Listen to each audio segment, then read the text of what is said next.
What's going on? What's going on? What's going on, everybody?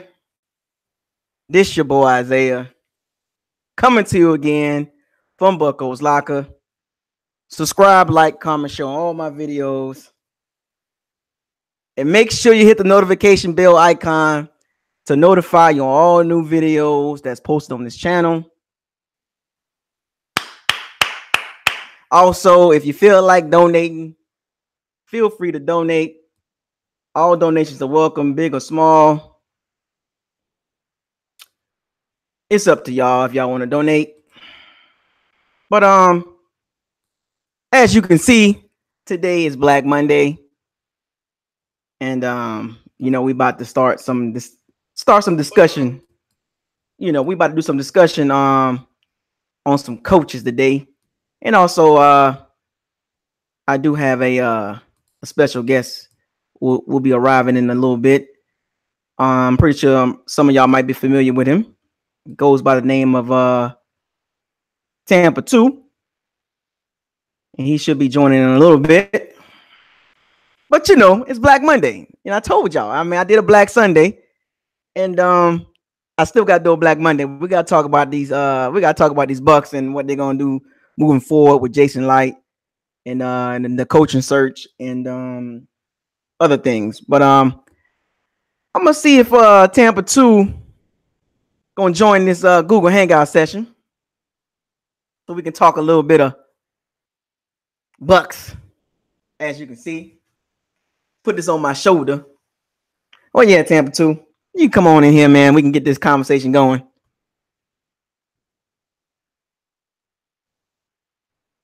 Feel free to join in, Tampa 2.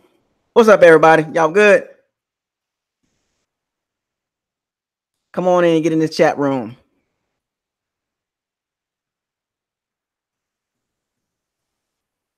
How's everybody doing? Y'all ready for the new year?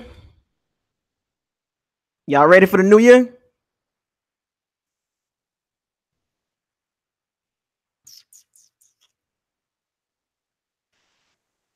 Yep.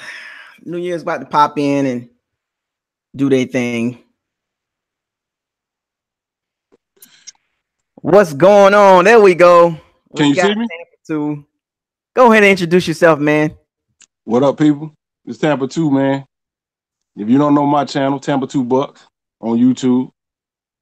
The channel where I keep it oh so real. Too real sometimes. What's going on, man? How we doing? We good, man. I see some of the chat room is starting to fill up a little bit. Hey, make sure y'all like the video, man, and make sure y'all subscribe to Tampa 2. Yes, sir. Do that. His channel is up and coming, doing his thing. What up, Larry? What up, Adrian? What up, Steven? What's going on? I see you, Larry. He said, "You see this? He said you always smoking the cigar, Steven." Yeah, man, you're right about that. You got to bring in the new year the right way. You feel me? Yeah. Trying to do a little collabo, starting going into the new year with a collaboration. I'm gonna do a few of these with Tampa 2 because we kind of think alike. We got a little similar backgrounds, and we had a discussion before we got on the live session. Yeah, definitely, man. We can wait. We can wait till a few people get up in here. Yeah, make sure y'all like the video, like the live stream, and make sure y'all go by Tampa 2 YouTube page and make sure y'all subscribe to his channel, man. He trying to do his thing.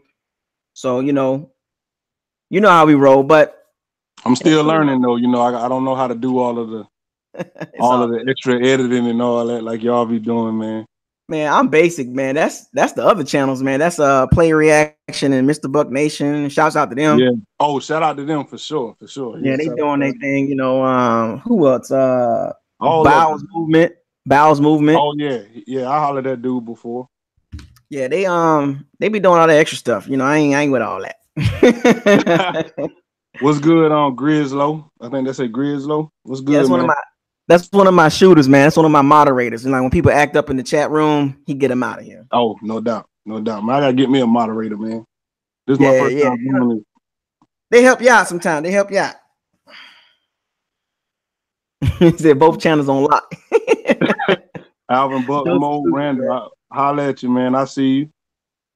Come on in, just get in the chat room. Matter of fact, we're gonna go ahead and kick it off. We're gonna get into all the other stuff that's happening today. with Black Monday, but we're gonna start out with the Bucs. Um, so Tampa 2, let's get down to business. All right. So what do you think? I'm going straight in with this. What do you think about Dirk Cutter's firing yesterday? Look, well, we already knew it was gonna happen. You know, that's not it's not a surprise to nobody. What would have been a surprise if they would have kept him. But I think last year they wanted to get rid of him, but they just kept him. I think, man, you know, I thought I was gonna be real happy about it, jumping around, and I was gonna make one of them videos I like to make while I was gonna cook him, because I've been waiting to cook him anyway. Oh, but you know what? I actually was like, I felt kind of bad for the man. Like, I was like, damn, he really did try though, bro. He really tried, man. But I think what did him in was Deshaun and Jameis, man. How he handled Deshaun and how he handled Jameis. I think that did him in, man. I think I you know, without the emotion that was going on yesterday when I did the Black Sunday, I think what got Dirk fired, he was a little stubborn in some of his ways. Yep. Being a hard charging coach and an aggressive coach, which is a good thing, but you got to know when to be passive aggressive. You know what I'm saying? Like, he was more about attacking downfield and taking risk with throws. And Jameis, he's very good between 0 and 20. And you know, once you get past 20 yards, that's when it gets a little skeptical. And that's for most quarterbacks. Most quarterbacks struggle past 30 yards. You know what I'm saying? Like, it's really kind of a toss-up, because a lot of quarterbacks, I don't know too many quarterbacks throwing the ball at 50% over 50 yards. See, and that's what I was saying in my video, bro. Like, Dirk Cutter had this idea of how he wanted to run his offense, but Jameis ain't the quarterback to run what he was trying to run. And we didn't have an offensive line to protect for him to be able to do that, to have a vertical offense like that. And that plays into your point about him being stubborn. He knew that, but he was like, damn it, I'm going to make this square peg fit in this round hole. And if you can't do it, I'm going to let Fitzpatrick try to do it. And any coach worth his salt, man, gonna make what's the best decision for the team, bro. And he made the best decision for him, right? You know, and he was. You know, I think he went into job protect mode week 4. You think so? At the bye, right after the Bears game, right before the bye, right after the bye, because he know James Winston should have came out. James Winston was suspended for 3 weeks, right? The first opportunity, and I understand why he didn't do it, because Fitz was playing lights out. And I was drinking on the Kool-Aid too. But James Winston should have came in at the first opportunity, man, that we had to bring him in. You know, because he rusty, man. Let that man get in there and knock a few games out. And I think because of that, Jameis sort of retaliated by playing this wild form of football and you like, wow, what you trying to do? He gonna make every play count and all this stuff. He wanted to, so he took it to the extreme. And then when they found common ground, they was able to actually make some things happen, and that's when you saw Jameis start swallowing the ball a little more. You know, and also there was a lot of very bad in-game management. I can go over so many different scenarios. Going back to the Steelers game, there was a scenario we had a bad second quarter in the Steelers game. We lost that game 30-27. And then you don't tailor you don't take your system and throw it on a player. You build your system around the player. See, now there's different coaching philosophies in that. So if we go to Bill Belichick, right? I call him Bill Belichick. Bill Belichick, he got a system, and you gonna damn fit that system, or you gonna get the hell out of here. Period. Right. Then you got those coaches that will take the players that they got and use their strengths. And so you got two different kind of philosophies you can roll with. The team that we got built right now, we benefit more from taking the players what the players do best. We don't have a system. Tampa doesn't have a system in place that you could just plug and play. We don't have. So you can't run an offense. You can't run a team like that. No. It just ain't going to mix. It's going to equal 5 wins is what it's going to equal. Every single time between 5 and 7, every single time. Every time. Every single time. Like going back to what you were saying, and somebody brought it up, and we brought it up just a couple seconds ago. In-game management. Like I said, look at the first two games, and people overlook this. And then one of his biggest issues was he stuck with Mike Smith too long. First of all, Mike Smith should have been fired in the offseason. He should have been fired in the offseason. How do you come back? Even in the 9-7 season, our defense wasn't that good. And then 5-11, our defense was the worst in the NFL, and he comes back, and you spent all this money on the D-line, draft picks, gave him everything to succeed as a defensive coordinator, one of the highest paid defensive coordinators in the NFL. In the first 5 weeks was straight trash. Like, even though we beat the Saints, it was 48-40. The Saints was coming back. If it wasn't for Ryan Fitzpatrick scrambling for that first down, it was over. I was at the game.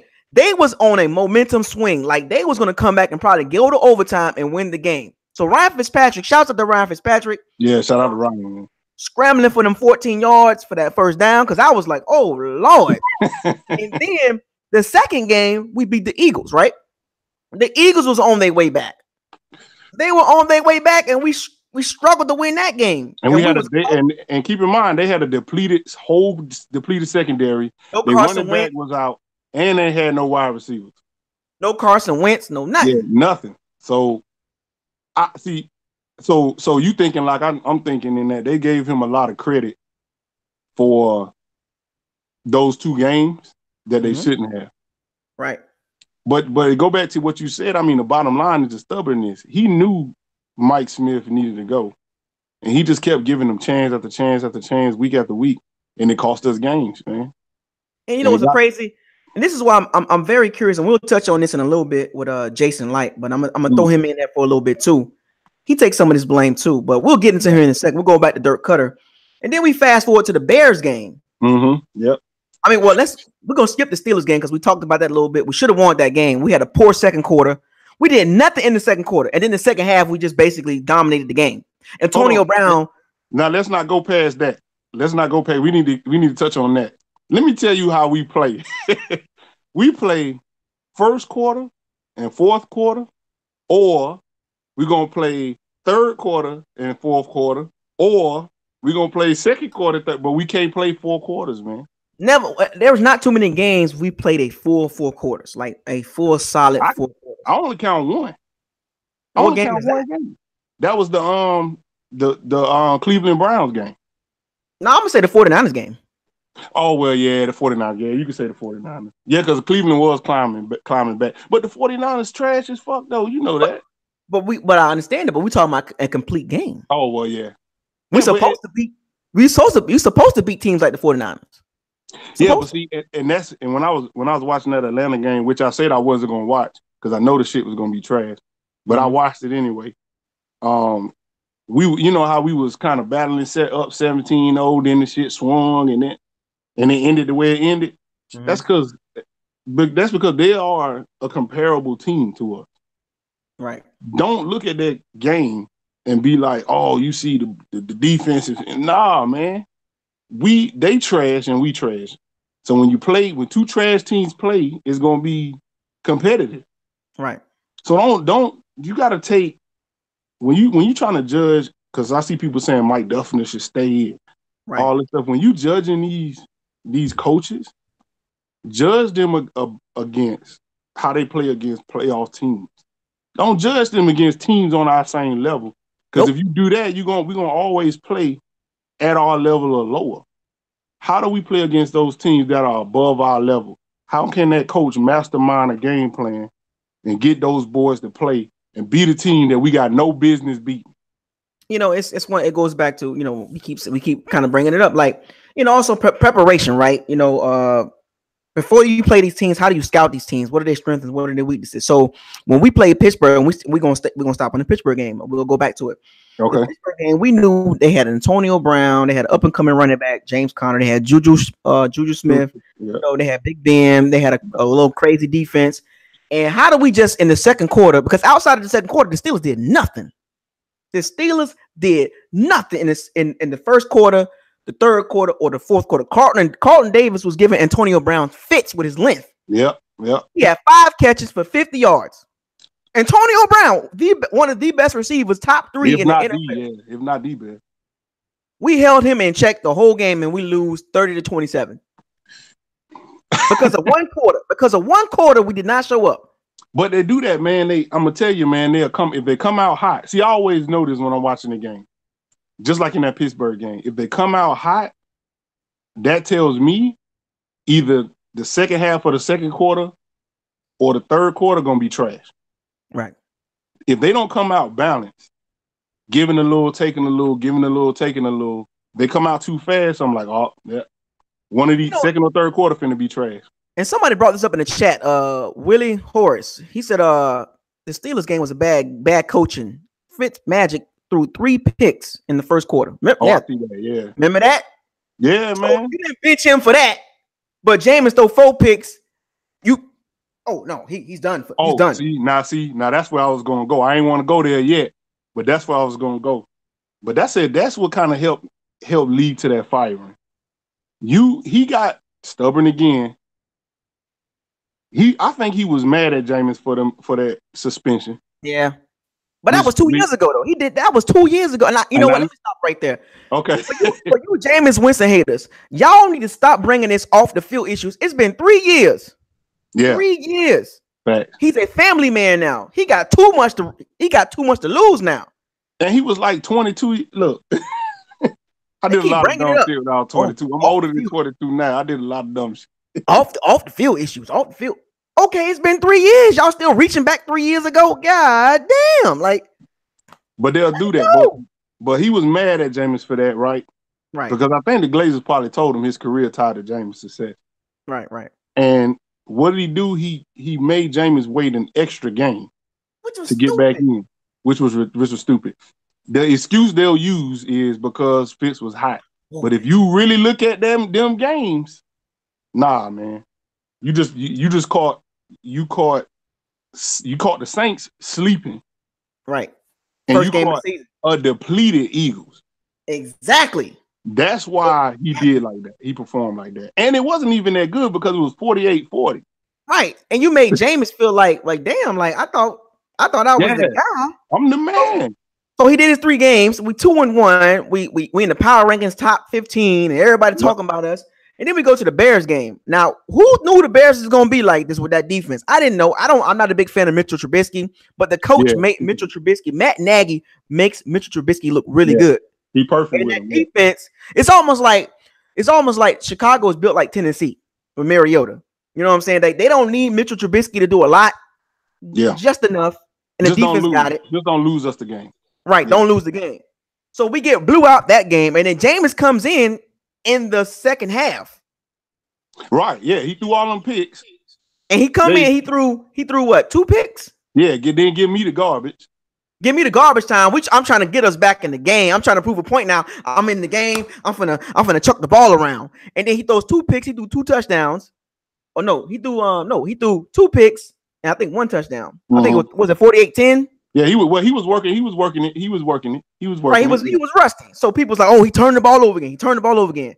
And then we hit a bye week. This is where the season went bad. This is where it all happened right here. What I'm talking about, this is where it all happened. The bye week came up. We got 2 weeks to prepare for the Falcons. Mike Smith, Dirk Cutter, former Falcon coaches. It was reports out there saying that should Mike Smith get fired? Should Mike Smith get fired? Yeah, I thought the first week. The bye week passed, no firing. And then the week of the game, still no firing. So Dirk Cutter said, you know what? I'm going to give him one more game to shore up this defense and get everything correct. And mind you, we ranked last in every major statistical category. We was about to break records. I don't even think we had no sacks. We was trash, man. We was horrible. So we go into the Atlanta game. All right. We battling with them. We battling. Then we end up losing 34-29. And the defense was even worse. Like, what in the? And then all of a sudden, you fire Mike Smith. And he didn't want to do that, man. He didn't want to fire him. He got to be forced to do it. Because I'm going to tell you something. Anytime Dirk Cutter was was proven to be wrong, or that he made the wrong decision, yeah, man. Go to those press conferences after. Oh, he get defensive. Oh man, he wanted to go crazy. They kept asking him about the defense, about the defense, about the defense, about the defense. Jameis threw 2 interceptions and we can't turn the ball put over. it back on that. We got, and let me tell you something. And this is where Deshaun come in at. Now, y'all know how I feel about Deshaun if you familiar with my channel. Mm-hmm. I don't like Deshaun at all. I don't like him either. I had a video. I ain't mean to cut you. I had a video saying, nah, man, that money was not worth it, man. So here come when Deshaun came into the picture, or his problems, I should say. He goes on NFL Network, and they talking to him about the quarterback controversy. And this guy says, they basically say, would you rather have, Jameis or Fitz? And he was like, we need to go with the hot hand. And on the surface, you like, oh, okay, that makes sense. But when you start looking deeper into that, he was trying to get his stats up. Yeah, selfish. He ain't give a damn about getting blowed out or none of that. He just want to get his stats up. Selfish. We got to stay with the hot hand. You stay with a journeyman, a 35-year-old quarterback. Who you know ain't gonna be the future. No. And you owe us a year. Exactly. And he ain't the future. So why wouldn't you want to build some kind of camaraderie with the quarterback, with your quarterback that's gonna be the quarterback of the future? See, ever since Jameis did that, if you saw Deshaun's face, he didn't like that. I don't think he liked. See, the thing about Deshaun, man, is he knows that he's never. So the team that he wants to play on is the team where he could be a featured wide receiver, and they throw deep balls every series. Right. And because he can't go on a team that has receivers, because he don't get enough of the plays, i.e. the Bucs. And he can't go on a team that don't got no receiver, like the Redskins, they didn't at the time, because you pull all the double teams, you pull all the attention. So I don't know what team he want to go to, where he going to be able to do the things he want to do. No team out there ain't going to send him down the field and just bomb the ball to him all the time. Right. Then he could return kicks, and that's when they were saying, "Hey man, why don't Deshaun?" And they was like, "Oh, he got the green light. He can go in there whenever he want," but he would never go. No. And I was like, bro, all you're trying to do is get your stats up. That's what you're trying to do, so you can get money when you leave here, because you don't really want to be here. It was a 3-year deal for $33 million. Right, and so he owe us another year, right? No, we can get rid of it. We can cut him and free up that money. No, that's what I'm saying. We can. Yeah. But if we want him to stay, he got to stay, right? That's too much money for that. No. Okay. No, I know. But if we want to, he got to stay. Right. So, and he knew he didn't want to stay. He knew when we switched back to Jameis, he didn't want to stay. So all they did was lick on his damn. Let me censor myself. All they wanted to do was finesse his genitals to keep him around. And they kept blaming themselves at all the press conferences. Well, it's our fault that Deshaun ain't catching the ball. It's our fault that we not getting him. We got to call plays. And then Jameis like, well, he's a Hall of Famer. I gotta buy me a new arm and get the ball. Find a way to get him the ball. Yeah, it's like, bro, fuck him, man. Man, tell that man to sit down, man. Tell him return kicks or something, man. All these weapons we got, and we got to find a way to get a 32-year-old receiver the ball. That's not a deep ball receiver, a little petite ass, little skinny ass man, and then he ain't diving for no balls. He ain't trying to disrupt no ball. He want that joint on the money with the laces out, with polish on it, bro. We ain't, bro. You got if you ain't gonna catch it again, try to knock it down or something. He ain't gonna do nothing. That joint got to be perfect. And we got a super chat. We got a super chat from one of the subs, Josh Woodard, man. Appreciate the super chat, man. He says both of y'all keeping it 100, Caleb more often. Yeah, we got to keep it real, man. Absolutely, man. Absolutely, bro. We got to keep it real on here, man. But we gonna follow these games. So go ahead, go to the next. So Atlanta game, we lost that game. So now we sitting at 2-3. Yeah. Okay. Mike Smith got fired basically after the game. We rejoice. Yay. Okay. Then we had it was the Browns or the Bengals. Which one was it? I think the Browns came next. I gotta pull the schedule up. I don't have my stuff up right now. I'm just matter of fact in the chat room. Was it the Browns after the Falcons game, or was it the Bengals? It was the Browns. It was the Browns. Yeah, okay. Yeah. So mind you, now James coming off a 4-touchdown, 2-interception game against the Falcons. So that was a pretty good game. Now people's like, oh, James turned the ball over 2 times, and but what about no running game and the poor O-line? You know what I'm saying? And let's get on this. What happened with all the defense? Real quick. Let's get on this O-line real quick because let me hold on. We gonna get to that. Let's run through these games real quick. We're gonna run through these games real quick. We'll speed it up on the games. So he goes into the Browns game. That was a horrible game for the Bucs, and we barely won that game. Mm-hmm. And we was dominating the game, and all of a sudden Baker Mayfield in the middle of the third quarter and going into the fourth quarter lit us up. Like, where this come from? And then we go into overtime. Dirk Cutter throws a challenge flag.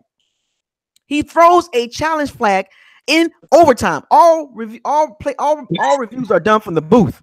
And they say that when you standing in the middle of the field for the coin flip, they say that.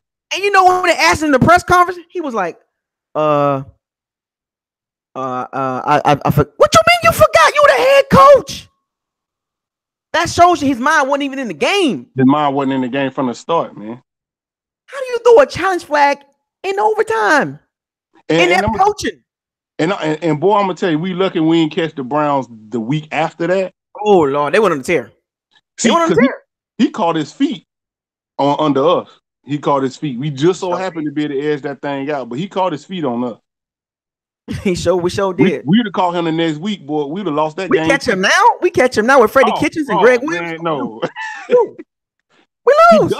It's gonna look like the Steelers game. Exactly.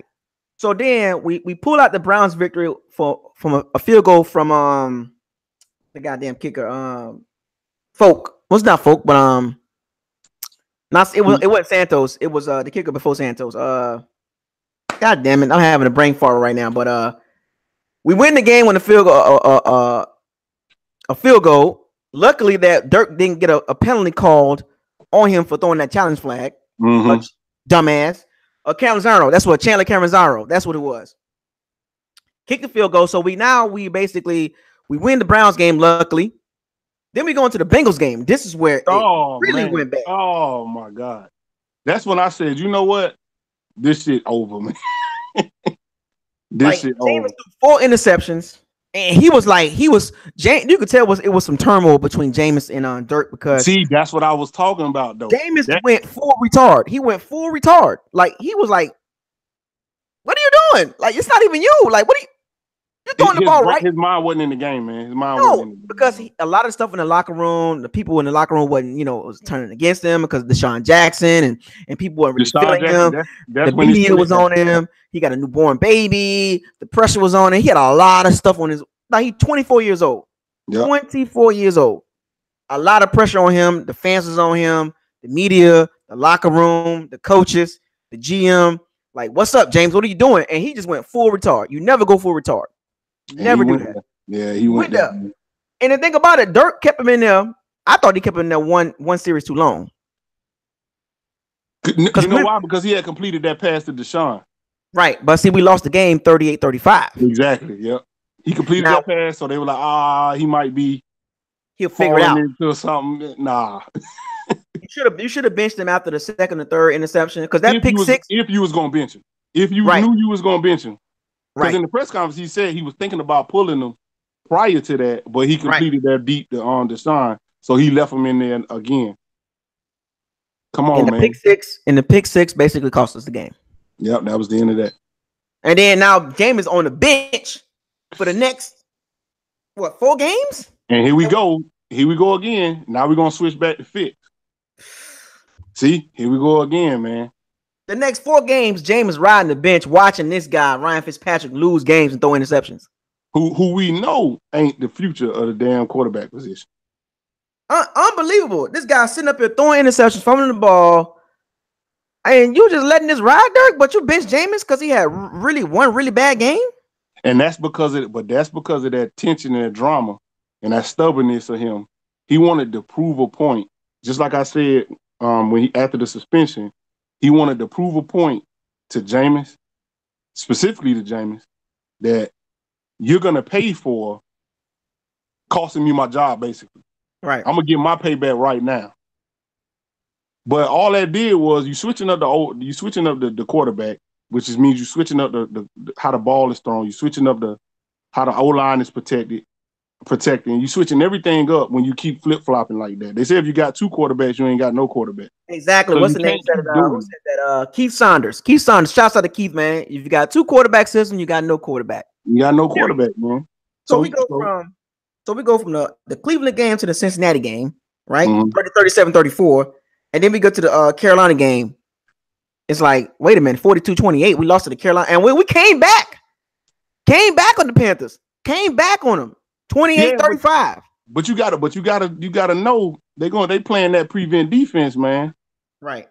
And I like that. And look, I like Jameis, but and he got a lot of nut huggers out there. But at the same time, you gotta understand what defenses do to us when they go up big on us. They start backing up because they know it's gonna be some picks thrown.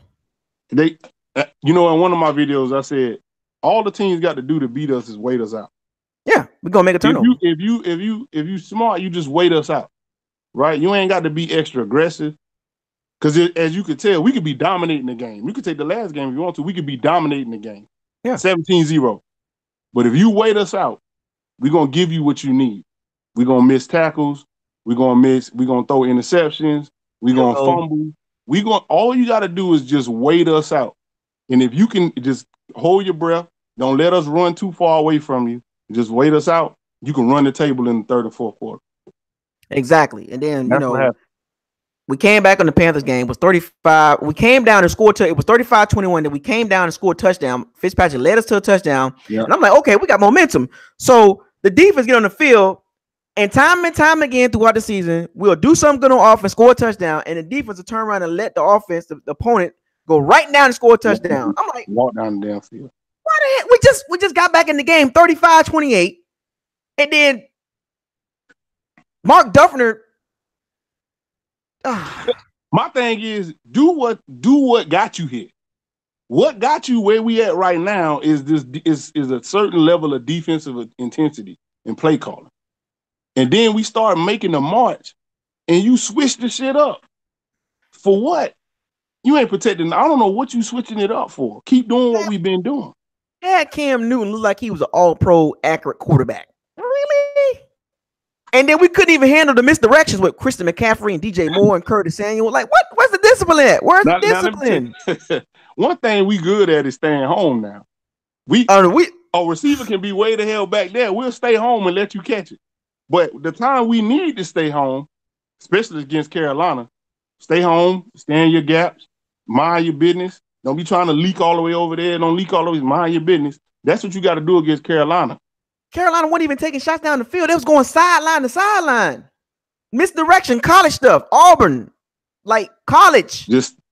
And the thing, and these coaches came from the division. They already know that. They already know that, man. But Mike Smith and Dirk Cutter has been playing the Panthers for a long time. Like, what's the problem? Not only the time he been with us, but when he was with the Atlanta. Yeah. Bro, you been playing them too long, man. What you doing? So and he was now the worst game of the season, I would say, is from I guess from a fan standpoint, I would say the worst game was the Redskins game. 16-3 with Alex Smith. Oh, that's when Dirk took over the play calling. 504 yards of total offense, and we get 3 points. You know the record for teams that get over 500 yards in total offense? I think we're the only team, or I think two teams that has lost the game with 500 total yards. You don't lose games in the NFL when you have 500 total yards. That's when your red zone is just subpar, man. We kept getting down to the red zone, moving the ball between the 20s, and we could not get in the end zone for nothing. And you know what? That's got something to do with our run game. That's got something to do with our O-line. And then, when you're in the red zone, the end zone plays, the back of the end zone plays safety for you, right? Right. So you know this. So you got your play calling got to be, centered around that fact. They know this. the plays that was called down there in the red zone was ridiculous, man. So a first down, you're gonna try to run it, cool. I already know on second down you're gonna try a post or a fade. I mean a fade to Mike Evans. I already know you're gonna try that. And if that don't work, what you gonna call next? See, when teams play us, when they get in the red zone, they throwing daggers straight to the end zone. Woo, woo, just like Drew Brees. But they got more imagination in our offense. Dirk Cutter offense is like a straight, bland piece of bread. Like it's a white piece of bread. It's bland as hell. It's like I'm gonna line up with 4 wide receivers, no motion, no misdirect. Like it's like go down the field and turn around. Like he has no imagination. He got no creativity. No creativity. It was easy to defend our offense in the red zone because it shrinks. The field shrinks. Now check this out. That's what I'm saying. Yeah. Reading the numbers from this game, 16-3. If you just take the teams off the board, Bucs, 29 first downs, 22 passing, 6 running, 6 for 10 on third down, 67 plays to their 55, 501 yards to their 286, 10 total drives, 7.5 yards a play, 103 yards rushing, but 4 turnovers. And the lack of creativity, in the play calling is, and the lack of a run game. With no run game, they already know we're not finna punch the ball in. They already know that. And I like Peyton Barber, but he gonna fall forward, but he ain't finna make nobody miss, man. Matter of fact, he runs to contact. Yeah, he's not good enough. He's not explosive enough. That's not gonna work. And then Ryan Fitzpatrick in that game threw 2 interceptions. Jacquizz Rodgers, Dirk's favorite guy, had a bumper. Oh man, we got to get on Jacquizz Rodgers too, man. And I'm looking at these stats like, how the hell did we lose this game? Like, it didn't make no sense. Like, fam, Dirk, how you lose a game? You have 501 yards total offense, and you lose the game 16-3. You should have been. Josh, appreciate the super chat, man. He should have been fired after the Redskins game. Shout out to you, Josh. Appreciate that. Should have been fired after the Redskins game. Yep. Like, this don't make no sense. But the Glazers don't fire in the middle of the season. That's the only reason why. And what beat us? 4 turnovers. Yep. 4 freaking. Ryan Fitzpatrick had a chance to get a first down one of those, and we was in the red zone. Instead of him running straight ahead, he tried to pull a Lamar Jackson and run sideways. But again, he shouldn't have been in the game. Right. James would have ran straight ahead and got that first down. Straight ahead. And, matter of fact, see, we'll get to that. We'll get to that because I want to talk about James Winston and why his ass need to be taken off a little bit more. That's how Lamar Jackson beat us, but we ain't at that game yet. So then we get to the after the Redskins game with the debacle, and then we get to the Giants game, another debacle. We lost to the freaking Giants. We couldn't stop Saquon Barkley. 38-35. Now going into that game, we knew what they was going to hit us with. And this is when I got mad at Vita Vea. Mm-hmm. This is when I got mad at drafting Vita Vea. Ultimately, I think it's going to work out for us, but this is when I got mad at us drafting him. I think that so other teams have problems with Saquon Barkley, so it's not crazy that we had a problem. He's elite running back. He's elite. Yeah, he's going to be a great running back. But bro, if you don't do nothing else, stop 8 that. In the box. 8 in the box. That run, man. If you don't do nothing else, stop that run. I'll be willing to. I will be willing to let because Jordan Whitehead was coming on. I will be more willing to put 2 on Odell Beckham and do one up on the what's they second running back? I mean their second wide receiver. To my Sterling Shepard. Yeah, Shepard. I go 1-on-1 with him and just stack that box, man. But check this out though. The pass defense was fine. Eli Manning was first of all. We made Eli Manning look like he was the most accurate quarterback in the NFL. He was 17 for 18 for 231 yards, 2 touchdowns, no interceptions. He was sacked 4 times. Saquon Barkley, 27 carries for 142 yards, 2 touchdowns. OBJ, 4 receptions, 74 yards, and a touchdown. He didn't do nothing really. Sterling Shepard had 2 catches. So passing wise, they really didn't do nothing. It was Saquon. That's Like it, 8 in man. the box. And you know we don't make no halftime adjustments. No, we You know don't. we don't do that Horrible. We're horrible in that. because of the stubbornness of our head coach. We won't do no halftime adjustments. Now remember, Our play calling gonna work. We're gonna keep doing it. now here's the game. Now here's where Jameis kind of came back to his senses, right? Because Ryan Fitzpatrick threw 3 interceptions in the first half. 3. He was just, It got so bad. I felt like he don't give a damn no more. that's when I felt like he didn't care. That's when I felt He like was he just didn't care. flinging it. He was just flinging the ball. I'm like, he's out here getting paid. He's back to Ryan Fitzpatrick. He's done this before with Houston, Rams, The Jets. Done this. Yep. And the fans, it was so many Bucs fans and these fucking Facebook groups running behind Fitzpatrick, loving this dude. And then they tried to defend him. They tried to defend this 3 interception game. He threw 3 picks in the first half. Oh, no, but no. And the Giants ain't even built like that. Like it's Man, the Giants defense looking like they motherfucking just beast mode. Yeah, they became all of a sudden they became the Seahawks of the Super Bowl era or something. Like, come on, man. And then here comes Jameis. Jameis comes in halftime. Boom. Dirk was like, all right, scrap. All right, Jameis, it's on you now. Moving forward. It's on you. Jameis comes in. Yep. 12 for 16 for $1.99, 2 touchdowns and interception that he threw at the end of the game because Deshaun Jackson didn't want to go get the didn't go up. Oh. His soft ass didn't go up again because he didn't want to get touched on and felt on. He didn't want to. He could have at least hit the dude from. He could have at least ran into the dude for him stop him from picking the ball. You know the point I had made about that. I was like, what are they gonna call on us that would have took the ball out of our hand? Exactly. Nothing. There's nothing they could call to take the ball out of our hand. So go. I don't care if you got to jump on the man and wrap your arms and legs around him. What the hell are they gonna call? Nothing. There's nothing they could call to take the ball out of our hand. So we still get a chance to do it again. But you don't do nothing. You just throw your arm up there and then bloop. That's it. That's that game. Jameis brought us back. He did. But nobody talked about that. Nobody said, oh, man, Jameis brought us back in the game. We could have won. Oh, no. They was like, oh, Jameis back. So for some strange reason, and we're going to get into this, but Jameis got so many haters in Tampa. Like, the fan base just don't like him. Like, it's just weird, man. It's weird as hell. But we'll get into that, though. Because I got a whole segment on that. We're gonna continue to the games after the Giants game. Now the season pretty much is a wash, right? Yeah. So then we get to the San Francisco game, a gimme game, right? We ain't gonna talk about that game. James had a good game. Yeah, good game. It was 27-9. And then we beat the Panthers 24-17. Now, mind you, the Panthers, Cam Newton threw 4 interceptions, and we only beat them by 7 points. Yep. And that's a tale of our season, man.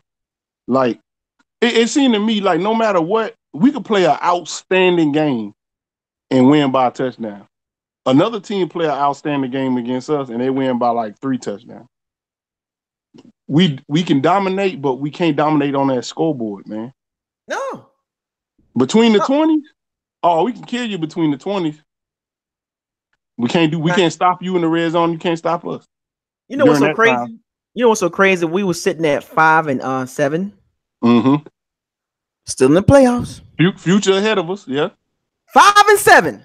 Going into the Saints game. I was at the game in Tampa. 14-3 in the first half. And I knew we had them. I was like, oh, we got their number. How did we lose that game? I was sitting there like, what did the block punt? Took their damn soul. Dirk said it. After the block punt, we couldn't recover. You a coach. You supposed to coach them through it. Remember, I always say this. Talent can get you 6 to 8 wins. Talent alone can get you 6 to 8 wins. But coaching can get you to 10, 11, 12 wins, 13 wins. Coaching gets you to those levels of wins. Talent can get you 6 to 8 wins with decent coaching. But if you want to be a above average or an elite coach, you can get that team to 10, 11, 12, 13, 14, 15 wins. And Dirk is not that type of coach. And I said it. I said Dirk is a middle of the pack coach. If that. And see, the team is going to take on the mentality of their leadership, right? So when you standing in the press conference saying, I don't know how to fix it. If I knew that, then whatever. No, man. When that block punt happened, your mentality went to shit, and so everybody else mentality went to shit. And I was like, how does a team? Because you got to think when we was playing the Saints, all the shit we did to them, how we was knocking Drew Brees around, we was knocking balls down, and they never got discouraged, no matter what we did to them. And all it takes for the mentality and the heart and the soul of our team to disappear is a great play from the opponent. Just one. And they took that damn momentum and ran with it. And it's a damn shame that they let a damn third-string quarterback block that damn punt, and he took over the game. And then they brought him in at the end of the game just to add insult to injury. Like, this is the man that put this poison on y'all. He ain't did nothing since. He ain't did nothing since. Sean Payton. Shout out to Sean Payton, man. I wish we had him as the coach. Boy, that dude was a beast. You know, it's so crazy. We was up 14-3. Got a strip sack. Somebody brought this up. And shouts out to Keith giving me those seats in section 106, man. Appreciate it, Keith. Yeah, shout out to you, those seats, man. I bought those seats. I bought a seat at the 328 section 328. And Keith was like, come on down to the 106 section. I appreciate that. That's why I used to sit. I used to sit at 312. Yeah, that was some dope ass seats right there. But we got a strip sack in the first half in their territory, and we didn't do nothing with the strip sack. We've been doing that all season. Defense will make a hell of a play, and then we'll be like nothing. Wait a minute. We got a strip sack inside the 45-yard line of the Saints, and we didn't do nothing with that. And we was up 14-3. And you cannot give a Hall of Fame quarterback in a damn Super Bowl bound team no cushion. You got to capitalize on every single opportunity we have with the ball. You have to. And you got to get 7. You can't just get 3. And then we couldn't get 7. We couldn't get 7. Went for the field goal, and of course we missed the field goal. Right. And the tails of the kicking game. Oh, we'll get to that too. We'll get to that part too. Yeah, that's crazy. That game, the Saints came back and took over, and they basically beat us 28-14. That was a horrible game. The Jameis did not look good. The defense gave up in the second half. They was tired. Too many 3-and-outs. And then the Baltimore game.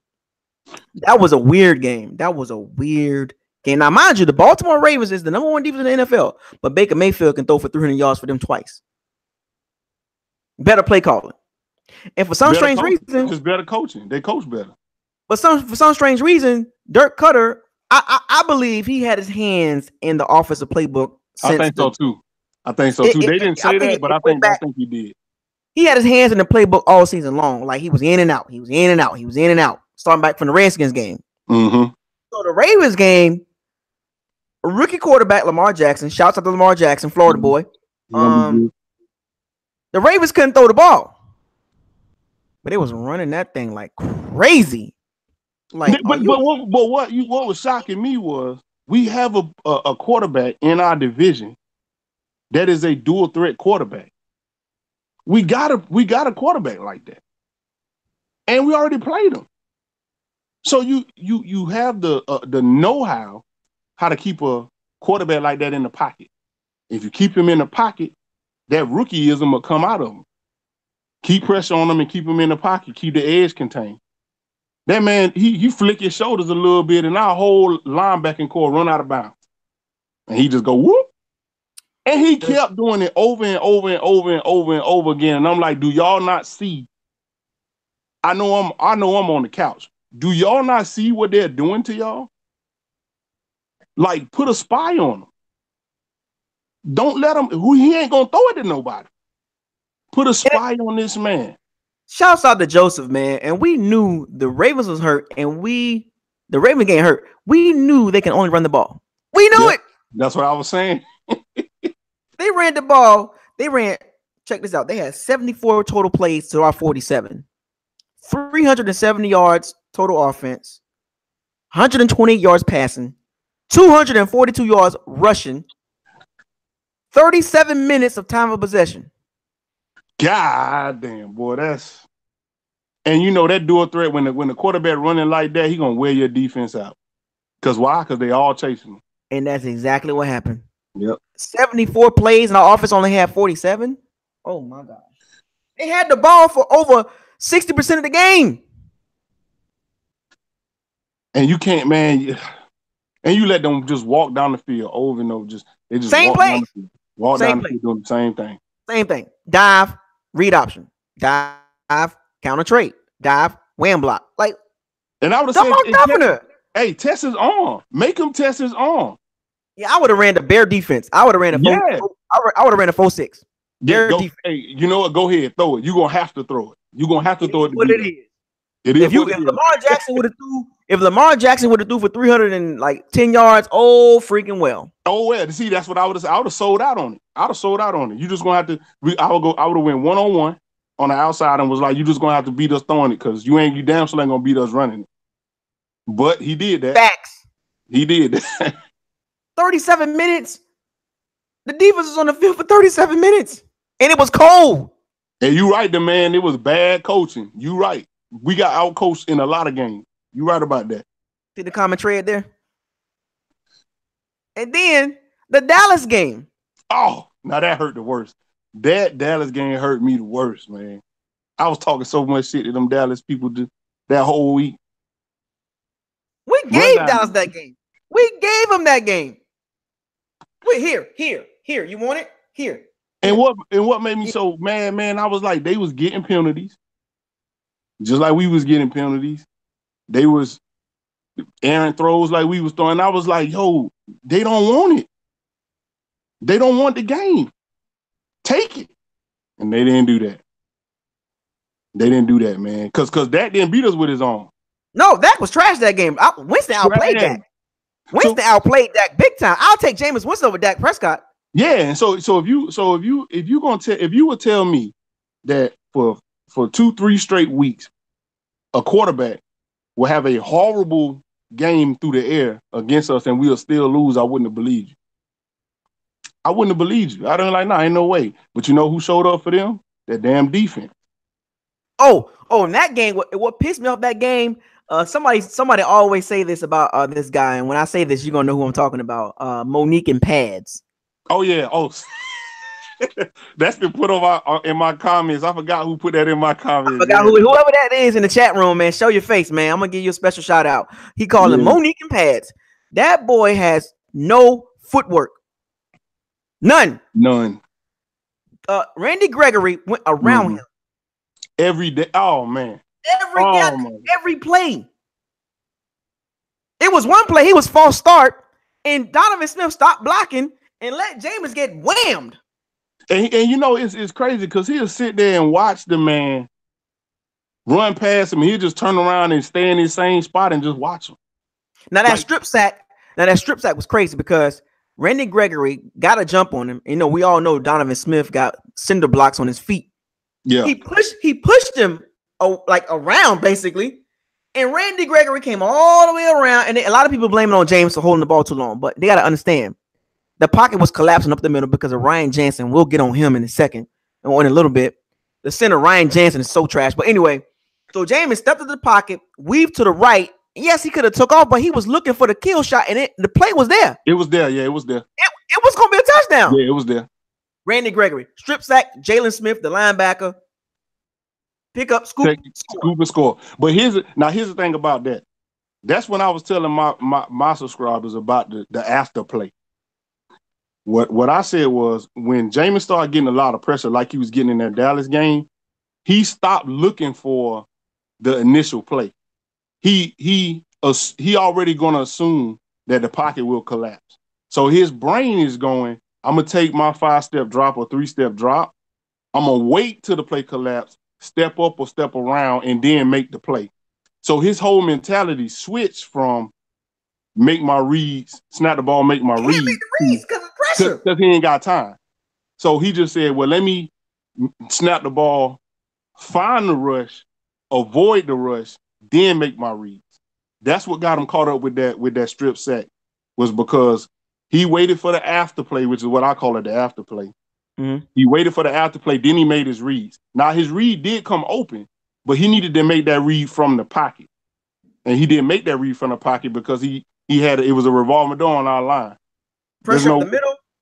Pressure. Caleb been a block and Ryan Jansen and Donovan Smith. The three weak links on the damn team. Like, I know Dotson been hurt most of the season, but he's been fighting through it. But Caleb been a block and Ryan Jansen and Donovan Smith. Oh my gosh, man! That damn Caleb, man. A 5th-round pick by Jason Light. I don't understand how he's still on this team. Like, I didn't understand. I was like, yo, bring in, what's that, Eau Claire? Yeah. Bring in Eau Claire. Like, he can't do no worse. Alex Kappa. Oh, yeah, Kappa, my bad. Eau Claire is the other guy. Yeah, I'm talking about Alex Kappa. Bring in Alex Kappa, man. He can't do no worse. Like, get this dude out of here, man. He was a turnstile that game.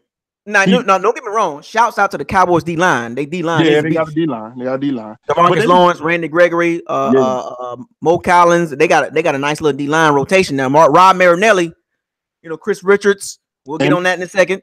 Yeah, I got Chris Richards on my list. But go ahead. Yeah, we'll get to that. We know. But these guys, they get after the quarterback. You know what I'm saying? Like, they get after it. So, but we know it's crazy because we know that. We know that, and we know we didn't even feel their corners. So match protect and get the ball up to back that box off. Right. They're gonna stack the box. If you want them to back up, get the ball out deep and max protect to keep Gregory off our ass. And it's so crazy.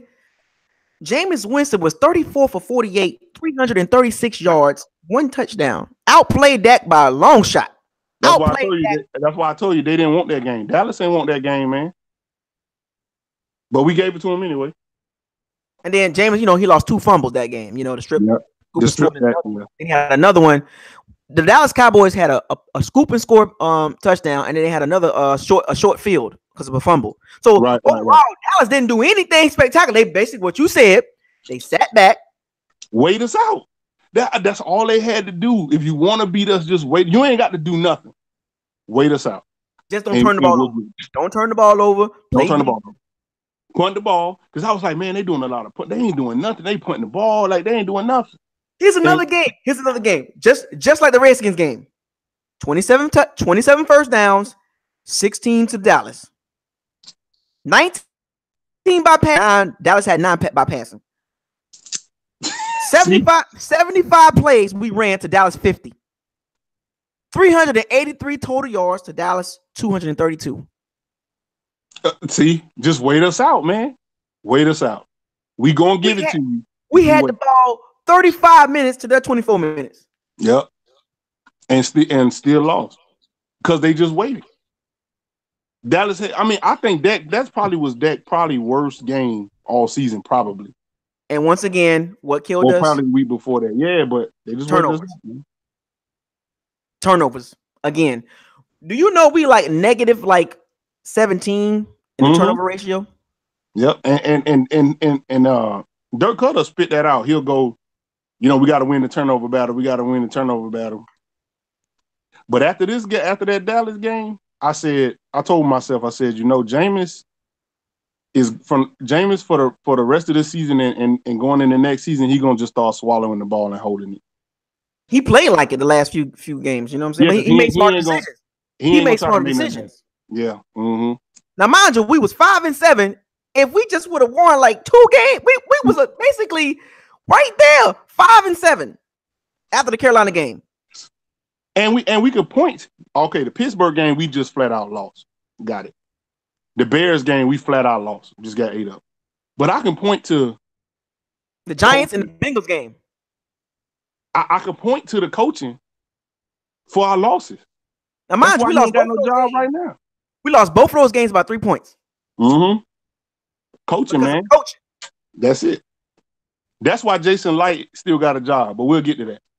We'll get to that. And then now let's talk about the views getting up there.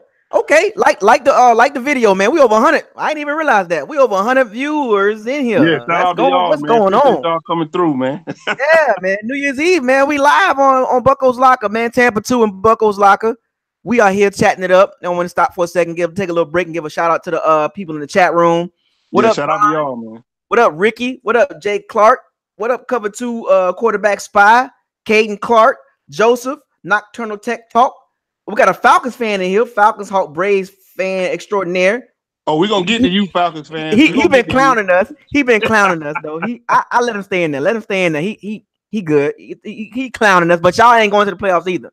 Hey, shout out to you, UConn, man. You be on my video in my comments too. Shout out to you, UConn. You always come through and show me love. Saunders, Joseph Stoke, Buccaneers Super Bowl 37 champ, Quani V, Grizz Low, Stephen J, 813, Big Herm, Belvin, Zach, Harold, Joe. Where y'all from? Where y'all at right now on New Year's Eve right now? Don Breezy, I see you, Don Breezy. What up?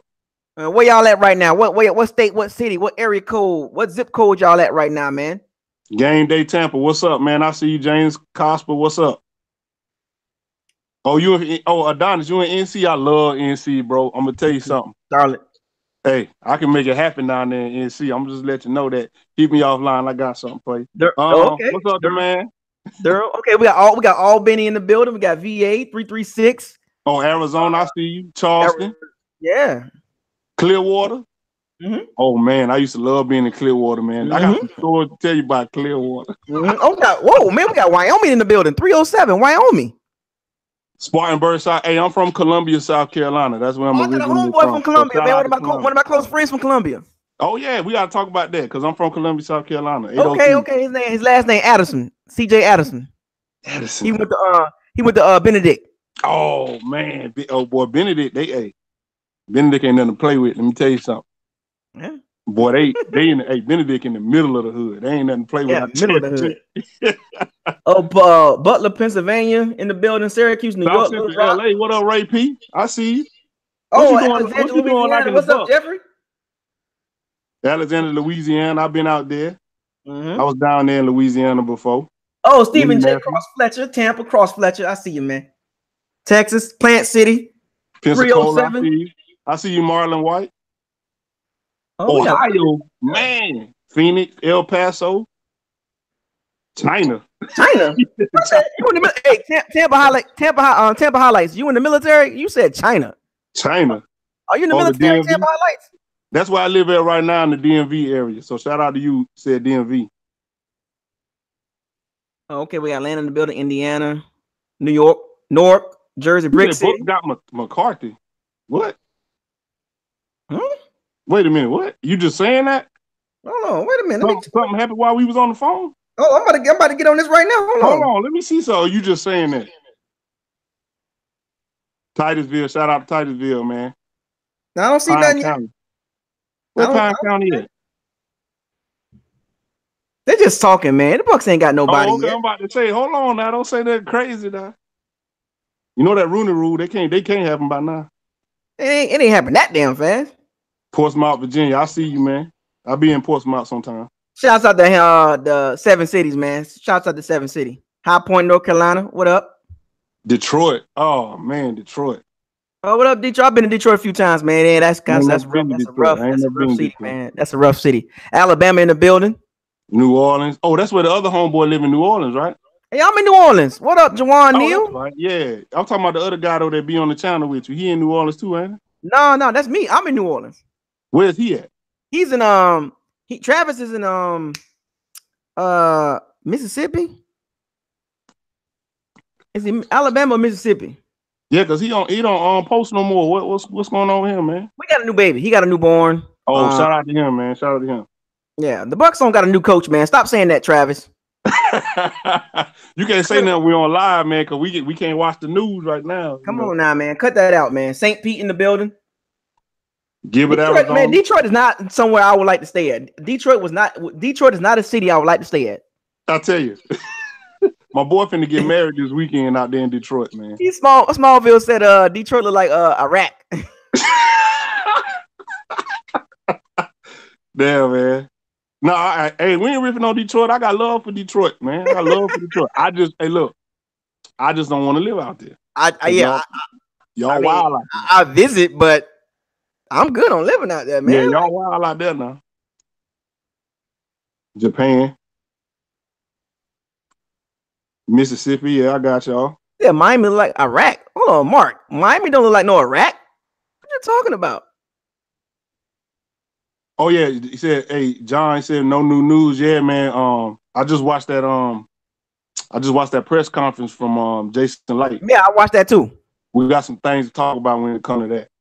So okay, we almost finished. So we got the last game of the season, the Falcons game. Of course, we all know what happened with that. We got the lead. We went for two twice. James had a good game. He threw one pick, but that was Mike Evans' fault. Yeah, that was a bounce off type joint. Yeah. And they still blame for James on that. It was a good throw. Even Mark Schler said it. He was like, that was a good throw. That was a perfect throw, man. Hit him right in his chest. But sometimes, but Mike Evans will do that to you, man. And I hope Chris Godwin don't start getting a little taste of that, because I thought he catch everything through his way, but a few of them games this season, man, I was like, hey, don't you start getting the drops now. Right. But he the next best thing in Tampa though. Oh, Chris Godwin's the beast. Yeah, we're gonna get to him though. He just got to get a little more focused, just tighten up a little bit. What see his problem was, and I don't even want to get into it right now, but his problem is he floated between our number 2 receiver and our number 3 receiver. Right. They gotta give him the number 2, like straight up. They gotta lock him in. They got to lock him in the number 2, and they will be able to do that once Deshaun get his ass out of here. And but we went for 2 twice, and we didn't get neither one. And we ran the same play. And you know what? That just speaks to our red zone ability, man. That speaks to our red zone play calling. You got to get the game. We lost the game by 2 points, by the way. and you know what's funny, man? Atlanta ran that damn trick play or that, you know what I mean, at the end. Really special, the Walmart special. I say, man, James got some hands. Run it, let James run that. Man, James got creativity.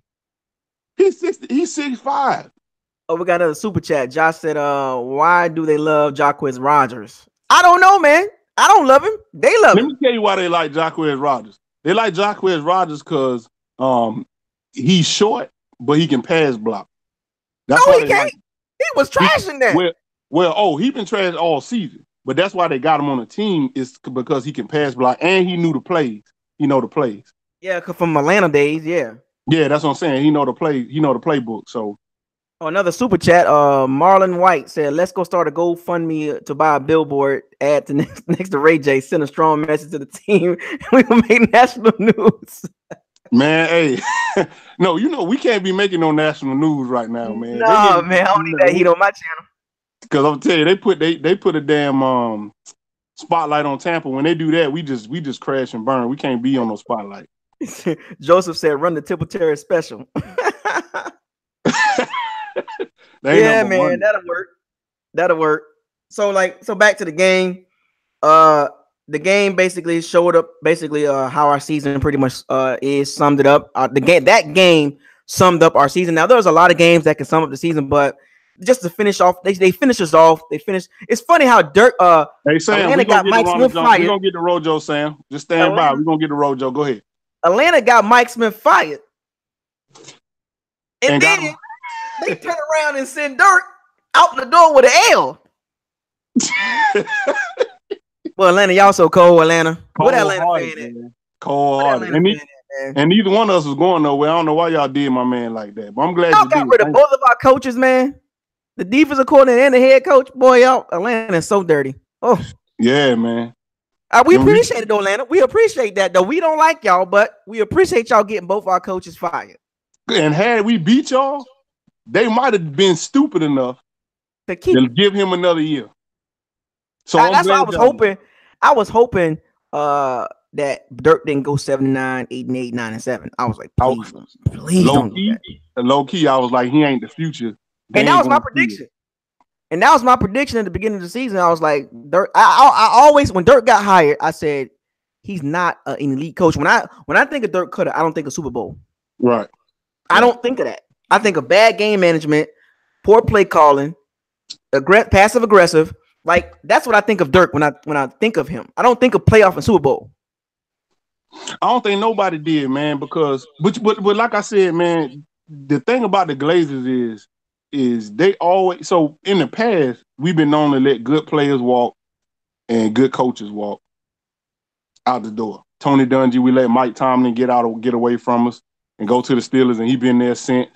We got a tendency. I mean, we can go to Steve Young. I mean, we could really go down the gamut of players we just let walk. Michael Bennett. But so I think they tried to fix that and with Raheem. So everybody wanted Raheem Morris. He was a hot name. And so they was like, oh, head coach. Right. And then same thing happened with Dirk Cutter, man. Dirk Cutter was getting called from the Eagles. And the Eagles was going to bring Dirk Cutter in to run their team. Right. And same thing. They was like, we can't lose him. Bye, Levy. Come on, promote you up so you can run our team. Like but they stopped doing that now though, so that's good. So to sum this last game up, man, we the defense gave up 489 yards total offense. The Atlanta ran 76 plays, so our 56 plays. Matt Ryan was 32 for 45 for 380. They had 109 yards rushing. All in the second half, by the way. Don't forget that. All in the second half. And they had the ball for 34 minutes, and most of that minutes came in the second half. Second half. Yeah, Atlanta just turned up on us, man. And oh, by the way, Raheem Morris is the assistant head coach for the Atlanta Falcons. By the way, he's looking for another job. By the way. Oh man. Okay, we're gonna get to the coaches, but let me tell you something. Atlanta went in and made a super adjustment. You know what their super adjustment was? Let's get more aggressive. Yeah, more blitzing. The third quarter, the Bucs did nothing. And the Bucs act like they ain't never been blitzed before. It was like comedy. Like, wait a minute. So wait a minute. We got outscored 17-3 in the third quarter. Yeah, they made all them 17 points back up. Oh, and by the way, don't forget about that touchdown right before the halftime. Why do we always do that? Happen? That shit just, I was like, how do y'all let that happen? And he literally walked down the field. I was like, how y'all let this happen? And I saw it happening, man. And Atlanta. Somebody said this too. When I did my live stream, they was like, the Bucs just scored. It was 17-0. They was like, watch the Falcons go down here before the halftime and score a touchdown. And boom. Damn, they didn't. But Bucs fans is able to do that now. We can call this game before it even happened. We can call it. And I called it. Everybody called it. They was like, they're about to let them score, and damn it if they didn't. Then they got the ball back. Then we got the ball back, and nothing. And came out. Now, mind you, now check this out. It was 17-7 going into the third quarter. First possession in the third quarter, Atlanta get the ball, go right down the field. I was like, oh Lord, it's not going anywhere. And now you know how fragile our mentality is. All you got to do is show us that you got a little fire in you. It'll break us down, and that's it. It's over. And they just ran. Then it went from 17-7 to 17-14. And then we went down and instead of scoring a touchdown in the red zone, we kicked the field goal. Yep. We was like on the cusp of the red zone, but we kicked the field goal. Yeah. So it was 20-14, and then Atlanta get the ball back. They go down there and kick a field goal 20-17. So I'm like, well, maybe we can stick this out. Maybe we done weathered the storm. We done got our bearings back. All right, we should be good. Nope. Atlanta gets the ball 24-20. I'm like, so we had a lot of 3 and outs. Yeah, a lot of 3 and outs. And that's the thing, that's that heart that I'm talking about and that fire that Dirk don't have. This is the last game of the season. We already out of the playoffs. Bro, let your balls hang out, bro. Man, show Atlanta your nuts, man. Be like, yo, let's get it. Let's do it. Nothing, man. And what's so crazy is Keith shouts out to Keith again. First and second quarter, the Bucs did good in the fourth quarter. But the third quarter, I told you. I told you. It's a partial game. And you know what made me mad, man? When they do something good and they be out there dancing and doing a rowboat and all that bullshit. And I'll be like, bro, you a 5-0 team, a 5-11 team, bro. What is you? Y'all ain't dominating this game. How about one of y'all sitting in that boat take over the game? Right. And Vita Vea did good. Vita Vea did good. His last 5 games, he outplayed Gerald McCoy. He did. And so that's the controversy right there. Oh, Gerald.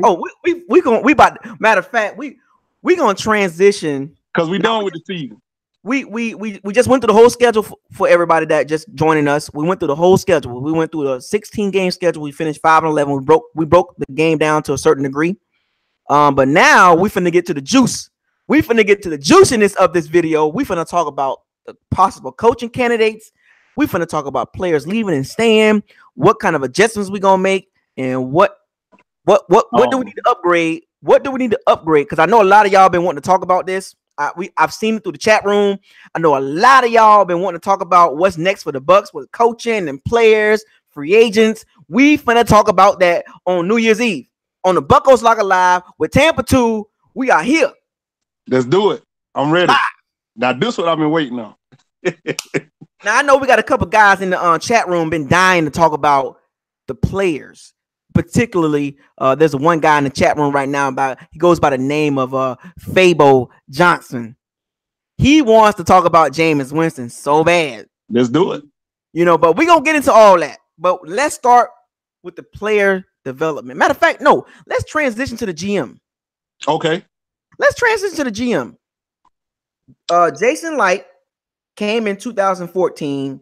He came after Lovie Smith, so he didn't hire Lovie Smith. It was the Glazer family. Right. Okay, we're gonna give you a pass on that, Jason. You didn't hire Lovie Smith. You fired Lovie Smith via the Glazer family. They told you to fire Lovie Smith, and you fired him. So it's on you. You kept Dirk Cutter, like you said, because of the teams was calling and trying to figure out, hey, what's up, Dirk? And you panicked, and you signed Dirk based on what he did with Jameis. So you tied yourself with Dirk and Jameis because you drafted Jameis in 2014. That was Lovie's pick. And a lot of fans wanted Mariota. Yeah. Right? So Dirk comes in under Jason, 9-7, 5-11, 5-11. He fires Dirk, got rid of Mike Smith. And I watched his press conference. And the media, 2015, Jameis Winston was drafted. I'm sorry. My bad, y'all. They was grilling Jason about the coach, the search, and the search will be conducted by a third party, or it'll be an additional third party helping with the pick because that firm has picked up they did Seattle, they did Seattle, and they did a couple other teams. Yeah, they did, and they got Doug Peterson too. Yeah, so they're very good in their search and coaches. So we're gonna use them in conjunction with Jason Light. So I'm guessing from a Jason Light standpoint. Now, people were saying that this is the first time Jason will have like full control because it was kind of like he never had full control of the team, even though he was the GM. Because Lovie Smith, and he didn't. Right, Lovie Smith had roster control, and then they got rid of Lovie Smith. But they felt like people were saying that Jason never had full control of the team. So he didn't. What he was kind of pushed to keep Dirk because of his development with James. And that was the Glazers. The Glazers did that from what I'm from the report. The report said that the Glazers kind of pushed Jason to kind of keep Dirk Cutter, which means why he was able to stay after all this bull crap. Right, exactly. That's the only reason. Because they kind of pushed him, yeah. Dirk and Jason never had any ties together. Right, no, So that was never his coach, really. No, because see, when they brought Lovie, Lovie bought Dirk in, right, which will ultimately lead to Mike Smith being brought in once he got promoted. So Jason was never tied to them. Really, Jason, right? Yeah, Jason was never tied to none of that. It was more of the Glazers did this. Right. It was more of he just kind of went with the flow. So yeah, you could say he didn't have control. So now the Glazers like, okay, it's on you. What do you want to do with James? What do you want to do with James? Jason was like, I want to keep him. Keep him, yeah. And a lot of people didn't want to keep James in his 50 option. It's only $21 million, folks. And that ain't a lot of money. So stop acting like that's a lot of money because it's not a lot of money, man. Right. Look, when you pay him that, he's gonna be around the 15th midway money 15, part 20, when it comes to money. Yeah. He ain't gonna be making no top 10 money. So did y'all just see what Kirk Cousins got? Kirk Cousins trash. Super trash. The Vikings made a mistake giving him $84 million guaranteed, 44 up front. But you know what? The salary cap that went up again and go up every year, just went up again. So and we're gonna get into that too. Okay. So Jason now has complete control of this coaching search. He will lead the coaching search using that firm. And they asked him, does the coach have to have a relationship with him? He was like, no, and blah, blah, blah. So everybody's saying Bruce Arians. Mm-mm. No, folks. And I was Mm-mm. I was on board at first, but then I did my research on Bruce. He was with the Steelers, which I like. Then he left and went to Arizona. Arizona, which he did a decent job with them, He but it started got them. sour. Yep. But it got sour, and it went really bad. And because the quarterback situation with Carson Palmer and Sam Bradford, it just was. The team got old, and it was like no.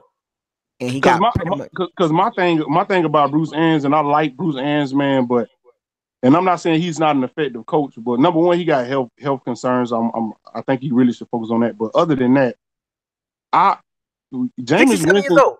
67 years old. Health problem. Yeah, Jameis Winston got to be raised, man. Again, he young. He got to be raised. He went from Lovie Smith to Dirk Cutter, who is where he made a lot of his growth from. But it's almost like this is the dude that has basically raised me in this pro game. And then the way he treated Jameis throughout this season, because of that 3-game suspension, it's almost like I trusted you as my mentor, and then you just turned around and shitted on me. And you could tell throughout the whole season, he really wanted Fitzpatrick. Dirk wanted Fitzpatrick. I heard he wanted Marcus Mariota. Oh, well, yeah. I ain't even talking about in the draft. I'm talking about, but yeah, because you're right. But during the season, he wanted Fitzpatrick to be going off so he can run with Fitzpatrick for the rest of the season. But Fitzpatrick kept showing him why he couldn't do that. And that wasn't his guy. And so he developed this tension with Jameis Winston. And Jameis Winston just stopped trusting him, man. He just stopped trusting him. And so when you bring in whatever coach you bring in, he's gonna have to really develop a strong relationship with Jameis Winston. And Jason Light hinted at that in the press conference. Now remember, Jason, he made this statement. He said, and it just came out, the coach must like Jameis Winston. He must like him, period. I don't care who it is. He must like Jameis, because obviously Jason is big on Jameis Winston. Yeah. Obviously. Yeah. And a lot of people are, it's so crazy. Also, Jason said this. They asked him, they said, have you got any phone calls, texts? He was like, I was surprised, like he got a lot of feedback, people texting him, calling him about the job. And saying they good with keeping Jameis. Yeah, I'm good. Let me run Jameis. Because everybody, a real coach know, a real GM, like they know Jameis got talent. He just need to be coached right. He gotta be raised up. He was not coached properly in the right system. Remember, he's 24 years old. He don't turn 25 until next month. His age, you know how many quarterbacks that's got in the league that he got less time, like he got more time than they older than him. Like Baker Mayfield's 23, going on 24. Dak Prescott older than James. Like Carson Wentz. Yeah. Like, wait a minute. Jameis is that young? Yeah, he that young, bro. He that young, man. And playing like he playing. And you got to think, if you look, so a lot of people compare him to Josh Freeman. No, and Josh Freeman, I used to like Josh Freeman back in the day. I used to like him. But Jameis, the stuff Jameis doing, man, on that field, you can see the flashes, man. You can see it there. And you don't want to, what you don't want to do is send him to another team where somebody's going to take time to cultivate that. Oh, it's already been put out there. If he was he will pick it. He will get a job in a heartbeat. They will make him the starter in a heartbeat. The second he gone. You know how many teams need a quarterback, man? Jacksonville will take him. I think Jacksonville will be all over him. It immediately. Even the Patriots will be like, yeah. Yeah, because I'm telling you, somebody can do wonders with and I like what Baltimore doing with Lamar Jackson, man. Everything they do is to make him better and make him. Jay Ellis made a comment about this with Winston. Peyton Manning, his first 4 seasons was turnover driven. Turnover, like 28 interceptions, 23, 24. Like this dude was turning the ball over like crazy. It didn't take him to his 5th year to figure it out. And he was older. He was older than Jameis. And I can show you signs. I mean, you could go look at what name I just had in my head, because you was right. You kind of threw me off with that because you were right about that. Dang, I forgot. But we Hall of Fame quarterbacks like we could take Drew Brees when Drew Brees left the Chargers. because he had shoulder surgery. Drew Brees wasn't playing good. Sorry, he was doing okay, but he wasn't who he is today. Right. You know what I'm saying? And they lucky that they grabbed Phillip Rivers. Miami jacked that up. The Miami should have got Drew Brees. Miami messed that up. Team doctors. Shouts out to the Miami team doctors. Yeah, y'all trash. Stupid asses, man. But yeah, I mean, so we got so many examples of quarterbacks playing with their first team, showing flashes, and then just being let go. Then they go somewhere else, and they go somewhere else and they tear it up. Jared Goff, Jeff Fisher. Oh man, Jeff Fisher. The one that I hear y'all about Jeff Fisher. I hear Young out the league. Damn near killed Jared Goff. Had Case Keenum. Had Nick Foles. Oh man. Oh man. So now back to Jason. Now this is remember now Jason got an extension in 2019. Mm-hmm. So basically this is last year. Jason got to get this right because he's had some questionable draft picks and some free agent signings. So we're gonna go there then. Okay. Oh, this is all about Jason right now. Okay, yeah, because that damn kick in the second round. He traded 2 picks. Now look, I can see the vision. The vision was kickers are going to be when they decided to move the ball back for the field goals. Kickers is going to be very important as we've seen. So he was like, "Let me jump up," but you do not. There was no competition in the second round, and you look at the people we passed over. There was no competition in that second round for no damn kicker, man. I don't know what intel they got that told them that some team was going to jump up and take their gym kicker. Wait. What happened was the reports came out during the draft that teams were looking at ticking him in the second round. That was a smoke screen. Nah, yeah, come on. They do that every draft, man. Come on. That was smoke screen.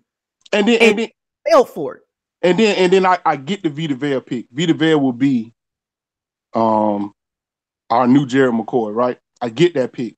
But you passed on a safety that we needed. 2 of them. Oh, yeah, 2 safeties. And then not only that, bro, if Jared McCoy stay, which I don't think he's going to stay, if he leaves, you just going to take Vita Vea and stick him where Jared McCoy was, and we're going to have the same problem we've been having for the last 10 years. You didn't fix it. You took Jared McCoy out and you put Vita Vea in. We still ain't got nobody beside him. So only thing you did was replace Jared McCoy with a run stopper. A safety would have made way more impact. But that's what we needed to help at. For the last 3 seasons, for some strange reason, we did not want to address the safety position. Like, okay, I get it. Justin Evans, Chris Conte, we had Bradley McDougal, didn't keep him. Keith Tandy. Like, and I don't understand what the hell was wrong with Keith Tandy. Keith Tandy was showing he was out there doing it. And then you let Chris Conte come in, get his whole for damn some strange reason. No, his name is number 23. His name is number 23. Man, and then do you realize how many? Oh, another super chat. Josh going hard tonight, man. Appreciate all the super chats. He said, I think Darren wouldn't be so good in our defense. I think he would be, man. That's crazy. He needs talent, Josh. Josh, he locked down the back of the field. That's gonna let your pass rush get there. We got JPP coming off the edge. That's gonna let your pass rush get there, bro. Josh, do you realize 2 extra seconds? Josh, do you realize that Derwin James is going to the Pro Bowl? He's an all-pro safety as well as a rookie. You mean to tell me he wouldn't help this defense over Jordan Whitehead and Justin Evans and Andrew Adams? That's right, Ricky. Hey, Ricky got it right. Yo, he'd be good in any defense. And then Jordan Whitehead turned on too. So if you got Derwin James and you got in that rotation and you got Jordan Whitehead, see, Jordan Whitehead had to get thrusted into the damn starting lineup when that damn tight end took damn old boy neck off. You want to address Josh again, Tampa too? You want to address Josh? He put some up. He put some up there again. Let me see what he said. Our scheme. Is that something like that? Another super chat. Shouts out to the super chat though. Appreciate it, Josh. Oh yeah, definitely. Let me see. Bro, listen, Josh. I got you, man. I got you. Hold on. Hold on real quick.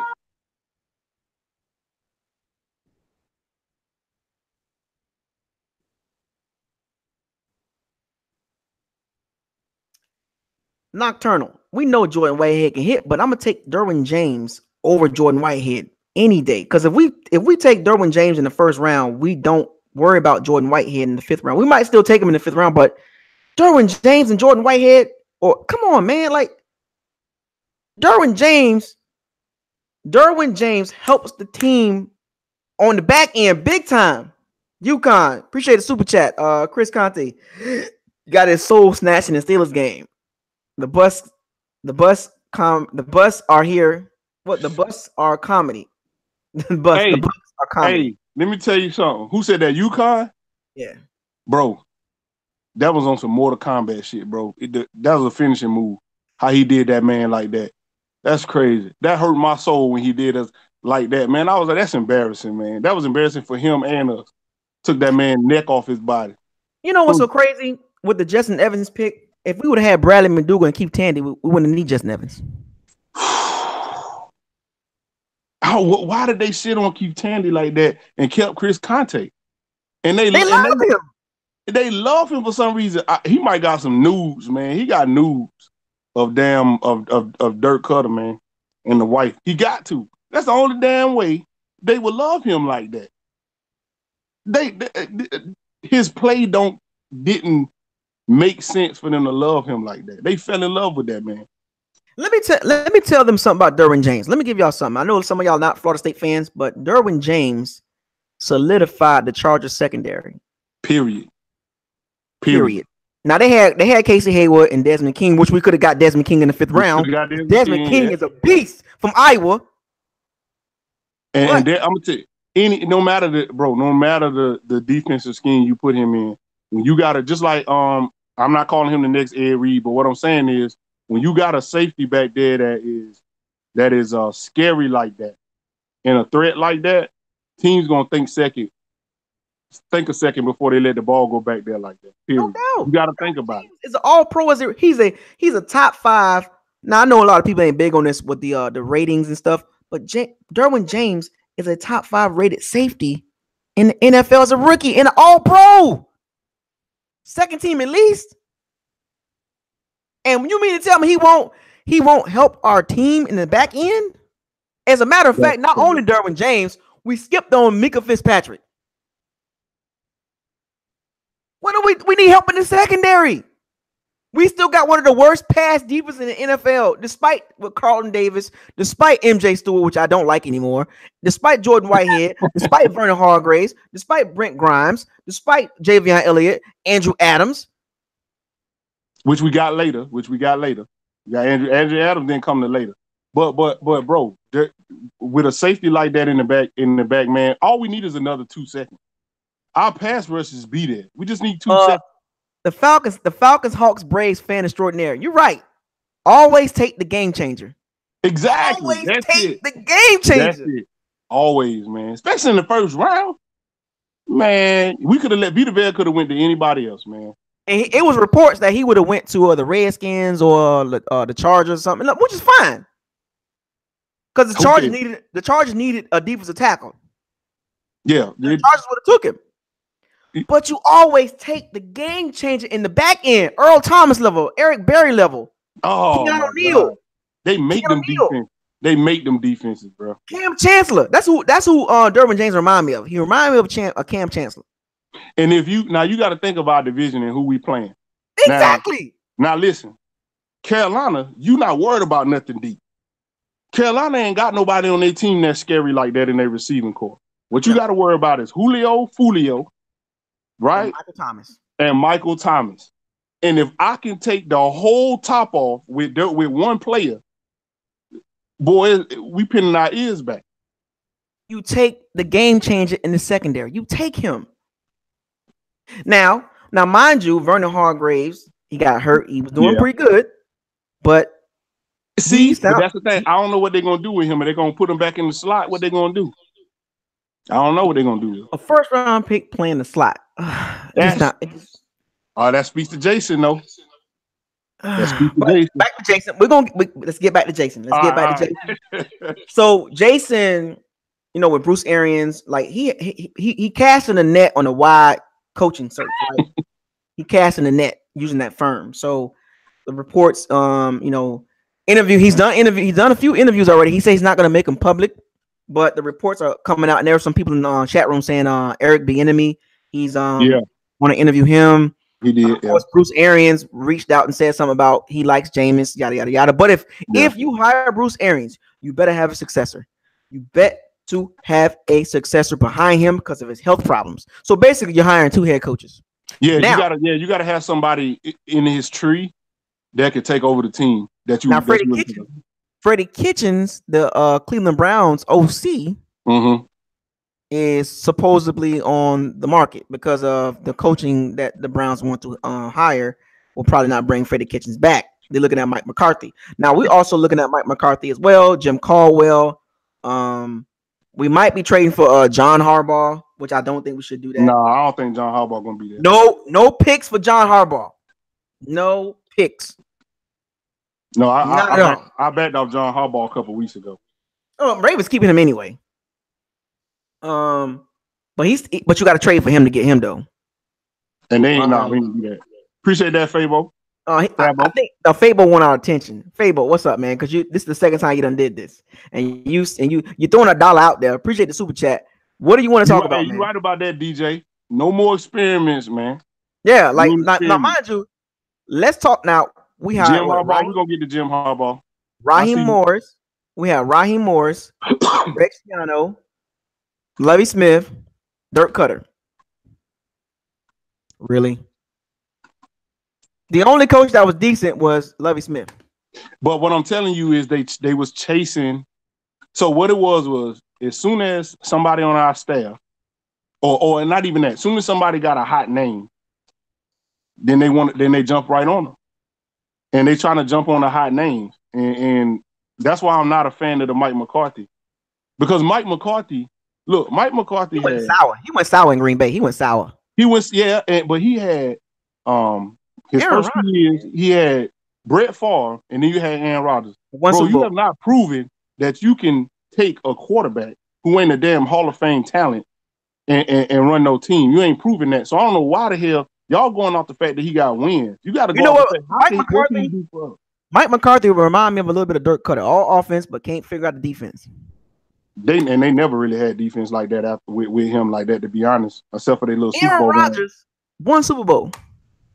One, yeah. I mean, that's important, man. He got a Hall of Fame quarterback. And he won 1 Super Bowl, man. 1 Super Bowl. Now, somebody made this point that's saying head coach Jim Harbaugh in the DC Todd Bowles. Now, Jim Harbaugh is going to take a lot from him, or take a lot to get him from Michigan. But Jim Harbaugh ain't finna bring in no Todd Bowles. Because he's gonna have to pick his staff, and he ain't gonna bring in no Todd Bowles. Now he'll probably bring Don Brown, his D coordinator. And I like Don Brown. He ain't doing as good as he did, but I'm gonna tell you something. Don Brown, before this season, he was big. The number one. No, this season he was good. Yeah, even this season, yeah. But he had the number 1 college defense. Yeah, for 2 straight years. Yeah. Yeah. So Don Brown is a great DC to bring if he gonna bring him. Oh, Don Brown, he reminds me of Vic Fangio. Oh yeah, you must saw. Hey, John Washout, you must saw my video talking about Pete Carmichael. We're gonna get to that though. Yeah, we'll get to that. But Don Brown remind me of Vic Fangio, the Chicago Bears D coordinator. Okay, yeah, I like it. He remind me of him. Like, I'll take Vic. Yeah. Give me somebody off a staff that's actually doing something. Oh, you talking about for head coach? Yeah, or DC head coach, or DC, or even OC. Like, give me some people off a staff that's doing good, like the Saints, the Eagles, the Rams, the Chiefs, the Ravens. So tell me this though. So do you want them to go head coach? I mean, offensive coordinator, or offensive minded coach, or you want to go defensive minded coach? No. Well, it really don't matter. Like, so if they go offensive minded for a head coach, that's fine. But your DC better come from one of them top staffs. So I want them to go offensive minded coach again. I'm gonna say that for me personally, I'm gonna say defense. Okay, why you say that? The reason being is because we have no discipline on defense for the last 5 or 6 years.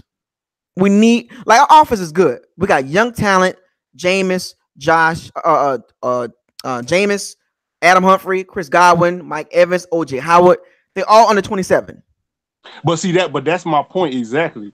This is the perfect time for a creative offensive coach to come in and get that thing fixed. Like if you look at the Bears' strength is their defense.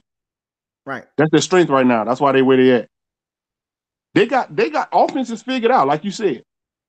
But their defensive coordinator is showing out. So you can have a head coach that's offensive, that's offense leaning. You just got to have a powerful defensive coordinator. But that's what I'm saying. Like, that's why I say if you go defensive minded head coach first, which is fine. I know it's an offensive league. I get it. So it kind of like, you know what I would say? It really don't matter as long as you hire somebody strong minded on defense. But I want the head coach to be a mastermind when it comes to creativity on offense and being able to produce a great quarterback. Okay, we'll go that route then, because I'm on both ends. I'm not gonna like jump on one side. I'm on both ends. We can go offensive head coach or defensive head coach. We go offense, we hire a strong defensive coordinator, or we go defensive head coach, we hire a strong offensive coordinator to keep Winston intact, right? So, what about the possibility of keeping Todd Monken? We can't do that. We don't need no leftovers from this regime. Period. I say get rid of I know Mike Duffler doing excellent things with our defense, but we don't need no leftovers. No, we got a clean house when it comes to that coaching staff. Okay, well, Jason did say this. They asked him about, is there any assistant coaches with contracts still available on the team? He said Brenton Buckner is one of them. Yeah, he did. See how he threw that in there like that? He did. He gave Brenton Buckner another extra year with him. Yeah. He did. He sent the nudge to him. So that's a conversation that him and that new head coach are gonna have to have. Is that Buckner? Now he did say the new coach will have full control of his staff. He would not. Now Jason said that he would not jump in the way of the head coach and his staff. But he definitely did a ringing endorsement. He did a ringing endorsement though. Thank you for saying that, Jason. Do not get in the way of this new head coach staff. Don't do it. So go ahead. If you want to coach this team, you got to keep Brenton Buckner and Mark Duffner as a linebacker coach in the D-line. No.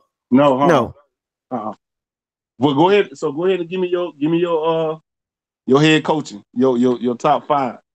So my coaches that I'm looking at, right, and I kind of gave you like a hint of what direction I was looking in as far as teams. And it's a couple wild cards in there, but Mike Tomlin, if the Steelers decide to let him go get him. Number 2. Now these are not in order, just right. Yeah, go ahead. Chris Richards. Okay. Dallas Cowboys, former Seattle Seahawks D coordinator. It's almost like he's like a DC in waiting in Dallas. But he turned down a head coaching job from the Bucs. He's young, energetic, no nonsense, and he will get that secondary playing so much better. He can do wonders with Carlton Davis and Jordan Whitehead. Okay. Right? And then Vic. Yeah. Vic Fangio, the Chicago Bears, DC. I love the way the Bears play defense. Mm-hmm. They got Khalil Mack. We got JPP. And I think he can do something with Noah Spence. Oh, man. Something got to get him going, man. He got too much talent. Man. I think Vic can do something with Noah Spence. He can do something with Vita. Because the Bears run a 3-4 hybrid. Yeah. Mm-hmm. I love their defense. They're very versatile. They're very disciplined. He don't play no games. So you want to switch to a 3-4? We have the talent to do it. Okay. Because we got a nose tackle. We have the nose tackle. I know who you. So you saying Vita Vea in the middle is what you're saying? Yes. Oh, he can play that. He played it at Washington. Yeah. He's very quick. He fat. That 6'5", 340. That fucking run. But his ass love to lay in the grass. He got to stay on his damn feet, man. But he's the last 5 weeks he's been doing a damn good job of that. He's been doing a damn good job staying on his feet. And it was his hand placement. Yeah. It was his hand placement. That's what was causing his balance to fall off. He was so busy worried about where he put his hands at. And when you're so busy worrying about up here, you're not worrying about they're gonna get you down there. Yeah. Now back to this 3-4 defense with Vic can run. Vic can run a 3-4. Now Chris Richards is a 4-3 guy. Yeah, I like Chris Richards too, though. He's kind of a Tampa 2 hybrid guy. Yeah, but Vic can run that 3-4 with Vita in the middle. And if Gerald McCoy take a pay cut, we'll get into that at the 5 technique, and JPP at the 3. Yep. And we got Kendall Beckwith. And you talking about dropping Kendall down on the line if we need a blitz? Okay. Yeah, Kendall is like 6'3". He's 6'3", so he can run. They was doing that with him when they was doing the 3-3-5 shit. So, but John, you right, man. Do you think Vita Vea ready to run that line though? You think he ready to run lead that line? A 3-4 is a different type of way how you run get off blocks. Yeah. And Vita is so used to that. He's not used to a 4-3. Yeah. He's so used to running the 3-4 and choosing where he want to go at. Yeah. In the 3-4. Picking his lane, yeah. Right. So, and he can read the line better at a 3-4. Yeah. And he can take up automatically 2 or 3 blocks, as you can see. Well, he gonna automatically do that because he's so big. Yeah. If you're not gonna block him, you're not gonna block him at one guy. We saw that in the Cowboys game. And you know that'll let us disguise our blitzes a little better too. And at 3-4, the thing about the 3-4, we have linebackers that can blitz. Now Levante is the iffy one because he's small. He's small and he can get to the ball fast, but I worry about him on the blitz. So yeah. But Kendall and Quan can handle a 3-4 because they're big enough and they're fast enough, right? Yeah. You can put Quan in the middle. You can put Kendall and Quan in the middle and get a free agent. Get a Carl Nassib can run a 3-4. He's fast enough. Yeah, he is. But I don't want him to take his hand off the ground. No, but he's versatile enough because he ran it in Cleveland. Yeah, Cleveland ran a 3-4. Yeah. So we have the personnel to run 3-4. We just got to show up the back end. Carlton Davis is good. Vernon Hargraves, I don't know. I don't know yet. Yeah, we don't know Rick about him. Grimes, but let's get down to the coaches. Okay. Then you got Eric Bieniemy. Yeah, Eric Bieniemy. But again, I'm worried about that. But go ahead. Eric Bieniemy, with a strong D coordinator, can work wonders with Jameis. That offense will be very creative. That's the thing we lacking. Coming from the Andy Reid tree, like what you were saying. Yeah. He can make that offense dynamic with Adam Humphrey and Chris Godwin, Mike Evans, Ronald Jones, or we can pick up Kareem Hunt. We'll get into that in a second. Yeah. Or Le'Veon Bell. And I'm going to tell you, depending on your coach, sometimes you can bring in players like that. Right. Like a Kareem. And then I think Eric Bieniemy can work wonders with Jameis and make him more creative, like Patrick Mahomes. You know what I'm saying? Like Jameis can make those throws. But let's get back to what DJ saying, man. That's an experiment. I'm just saying.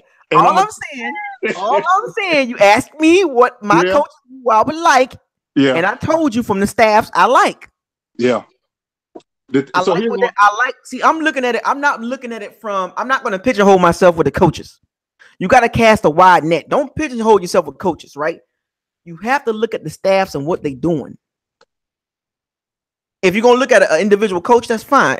I would say like this. I don't want to retread. Like I mean, like a guy when you say retread, you mean somebody that's already tried to be a head coach and they coming back. Now, when I say retread, now mark my words. When I say retread, a coach that never done anything good. Okay, just been recycled. Like if it's a coach that's done something good, like McCarthy and Bruce Aaron, yeah, I can deal with that. You mean like a Marvin Lewis or somebody like that? I don't want that guy. I don't want a Jim Caldwell. I don't want a Jim Caldwell. Jim Caldwell. Then you gotta look at the personalities too. Jim Caldwell will not be a good fit for the Bucs. And that is why I don't like Mike Tomlin. Listen, everybody say go all in on Mike Tomlin. Mike Tomlin is a player's coach.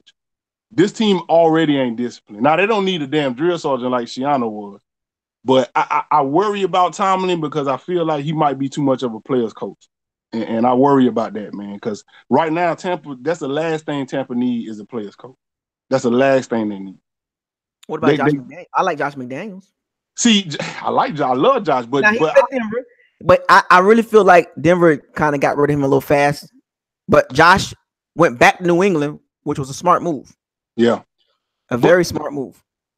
My concern with Josh, man, is nobody from that coaching tree that Bill Belichick coaching tree. I don't see them having much success, man. I worry about that. Mike Vrabel and Bill O'Brien. And then, look. I don't know, man. I think. See, this is what I think. I think Bill Belichick runs a system where they skirt the line on a lot of shit when it comes to the rules. And I think they are successful because they're able to look deep in that rule book and pull shit out of it. Well, if you look at it from that standpoint, you got Brian Flores, the D coordinator for the Patriots. They've been talking about him. Dave Toub, the special team coach for the Cleveland for the Chiefs. His name's been out there. John DeFilippo, which I don't want to deal with. He's been out there. Yeah. I don't want to deal with John DeFilippo. He got fired from Minnesota because of the offense. You got Zach Taylor, the quarterback's coach for the Rams. That Sean McVay, Kyle Shanahan tree. Right. Yeah. So it's almost like people are looking at that Andy Reid tree. The Andy Reid tree versus that Belichick tree, man. Or that Belichick tree. Or that Kyle Shanahan, Mike Shanahan type tree. Because those are offensive-minded coaches. But let me tell you who I like, though. And somebody said it earlier. I like Pete Carmichael. Now, Pete Carmichael is the offensive coordinator for the Saints. Is he really? Yeah. And he's been there for about 9-10 years. Is he really the OC or the Sean Payton running that show? Well, he's in Sean Payton coaching tree. I'll say that. He's in Sean Payton's coaching tree. And where did Sean Payton come from? Well, yeah, I got you. But here's what I'm saying, though. Parcells. You're playing. Pete Carmichael is coaching the damn arguably top 5 quarterbacks that ever played this game. Nobody can say that the Saints ain't creative in their play calling. And nobody can say that the Saints don't use their weapons to their fullest potential. They get everything out of every position that they have on that offense, in that offense. Every tight end, look at Jimmy Graham. Jimmy Graham was there, he gone, now what? They get every skill point you got in that offense, he gonna get it out of you. I feel like you bring him in, our offense is gonna be explosive like the New Orleans offense, and we're gonna be in every game. But you're gonna still need a strong defensive coordinator if you do that. But I mean, do we hire from in the division? Like, see, that's the other kind of argument. But we just went through that. We just went through that with the Falcons. Right, but the thing about it is, man, Drew Brees at some point, the Saints got to lose Drew Brees at some point, right? And we looking good moving forward with Jameis. We looking that's what I'm saying. With Drew and Cam on the downhill and Matt Ryan. Exactly. And what I'm trying to tell you back in the lead. And what I'm trying to tell you is in the division. I'm sorry, in the division. In the division. And what I'm trying to tell you is the Saints have not proven that they can draft a quarterback and raise him up and take him to the Super Bowl or deep in the playoffs. They haven't shown the ability to do that, right, in the last 10 years. They've been running with somebody that's a Hall of Fame quarterback. You reading this, man? Are you reading it? What the Falcons, Hawks, Braves fan extraordinary says that anyone from the division, you're in the cellar. No, I just don't believe that, man. I don't believe that. I'm telling you, they number one, we take them away from the Saints. That's number one. Number two, they're gonna eventually have to give them a new quarterback. And what I don't want is for him to still be there and be able to bring that quarterback up using the shit that he learned from Drew Brees and lead them Saints depleted. Because once they lose that quarterback, I don't know what the hell they're gonna do. And I think old boy gonna walk with Drew Brees when he leaves too. Peyton? I believe Peyton, yeah. I believe he gonna walk with Drew Brees when they leave. Just like I think Belichick gonna walk with when Tom Brady leaves. Well, I would say this: whoever's the head coach got a lot. Matter of fact, finish up your top your 5. Yeah. So that's it. And then I said Dabo Swinney, the Clemson coach. Dabo Swinney, because my list got offensive coordinators, defensive coordinators, head coaches, one and one college head coach. and that'll be Dabo Swinney. Okay, Dabo Swinney. I'll match your Dabo Swinney with Matt Campbell. Ooh, I ain't never think about that. But see, what I want to, one thing that we got a problem with is a winning culture, right? That's the one thing that I know Dabo Swinney will be able to bring is a winning culture. He'll be able to bring that into our fold and get rid of that losing mentality. And the fight is over as soon as somebody block a punt. All that'll be gone. All the players that think like that will be gone. But see, this is what I was saying. Whoever the coach is, offense or defensive minded, they gotta have some discipline and cut down the boneheaded plays. I think that's the biggest issue. I'm not worried about the offense. I am worried about the defense, but I think that can be fixed. But it's just the turnovers and the discipline. So then you have to take you back to Vic then. Mike Tomlin ain't gonna do that. You see that damn circus they had over there in that locker room this season? Mike Tomlin ain't gonna do that. Did you know that the Steelers defense was top 10, their offense was top 10? I got you, but we can't. But see, the Steelers got a whole different mentality than the Buccaneers. Any kind of controversy that the Buccaneers go through, that shit tears our locker room to pieces. The Steelers been more tight than the Bucs. So I mean, I'd rather go with the Steelers. Right, but that's what I'm saying. The Steelers got a certain culture over there that says that's just excellence. The organization, period. The organization. That's what I'm saying. The organization. Our organization ain't like that. Right. That's what I'm saying. Like anybody from good organizations will help us, man, because they've been inside and they know how to make winners. Oh no, they're gonna treat us like we candy, man. We a paycheck, man. We candy. If you bring somebody, because you know what, you're gonna be the biggest man in the building. You bring somebody down here like that, and they not gonna humble themselves. They're gonna be the biggest man in the building because you're gonna look at our whole organization. And you're gonna be like, I am the guy. Y'all brought me here because I'm the guy. All of y'all fall under me because I came from a winning organization and y'all trash. So from the top to the bottom, I'm the guy. Kiss the ring is the mentality. I feel like if you bring somebody in too strong, like a Mike Tomlin, I feel like that's how he gonna come in. I mean, somebody said something about they had said something about Adam Gase and Matt LaFleur. The Titans OC, Matt LaFleur. He's creative. He runs the ball. Yeah, but he came from the Rams. He does, but he got Mariota, man, and he's creative with Mariota. Can he be creative with James? A good OC will take their system and mold it around the players. Not take the players and say don't do what Dirk could have did. My system, do what my system tells you to do. Oh, that's a push, man. Adam Gase? I like Adam Gase. I do. Adam Gase is creative. I do like Adam Gase. I'm not mad at that. But I feel like we just digging in the bottom of the barrel, man. Jim Schwartz? Who? Jim Schwartz? Yeah, Jim Schwartz. But that's a retread though. But you said you don't want no retread. I'm naming others. We're in the other category now.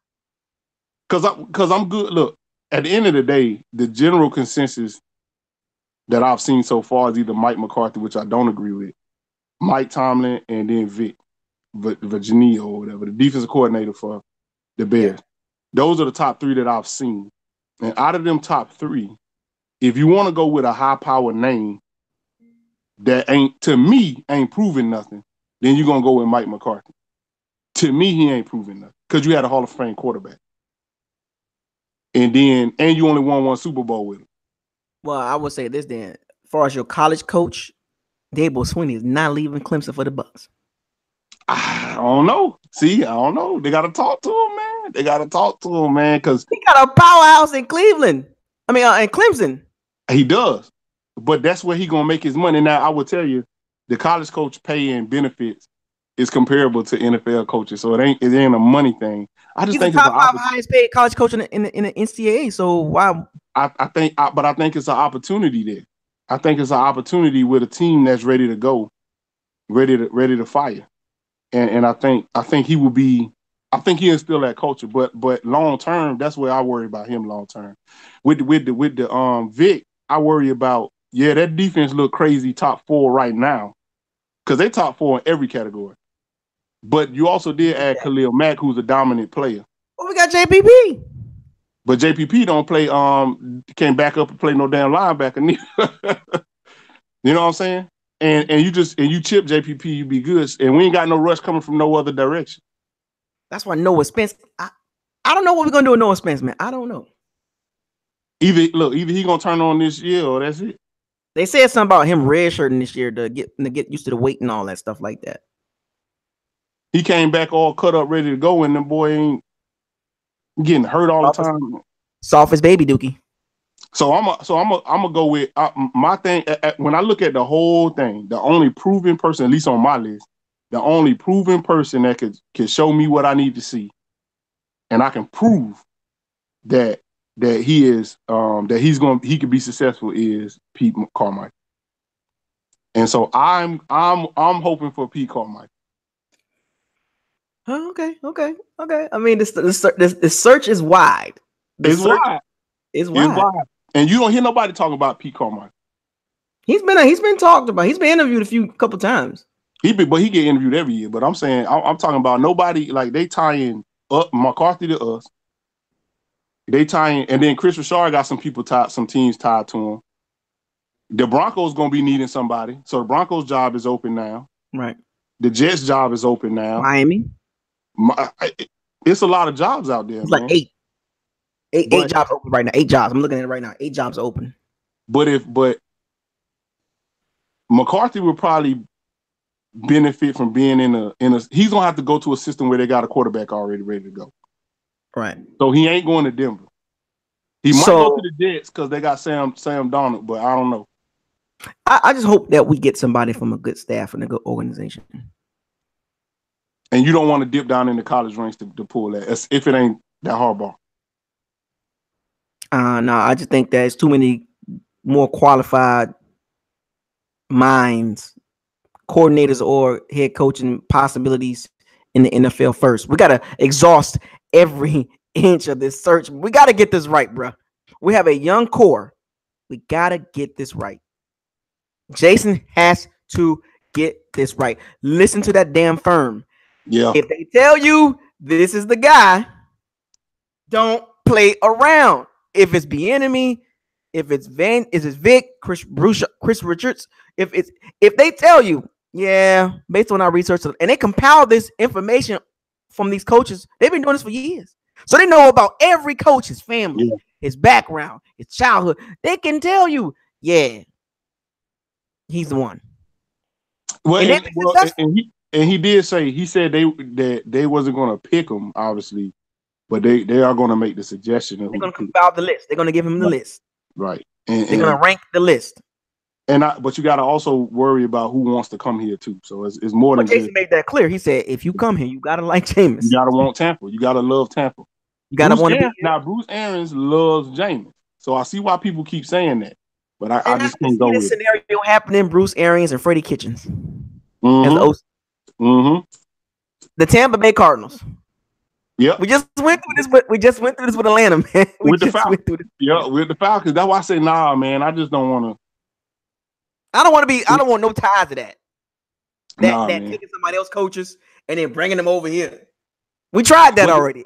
But I'm gonna tell you, man. Them Saints ain't been bad in years, man. Well, they had 3 7-9 seasons. No, but I'm saying in years. Every year they talk about the Saints.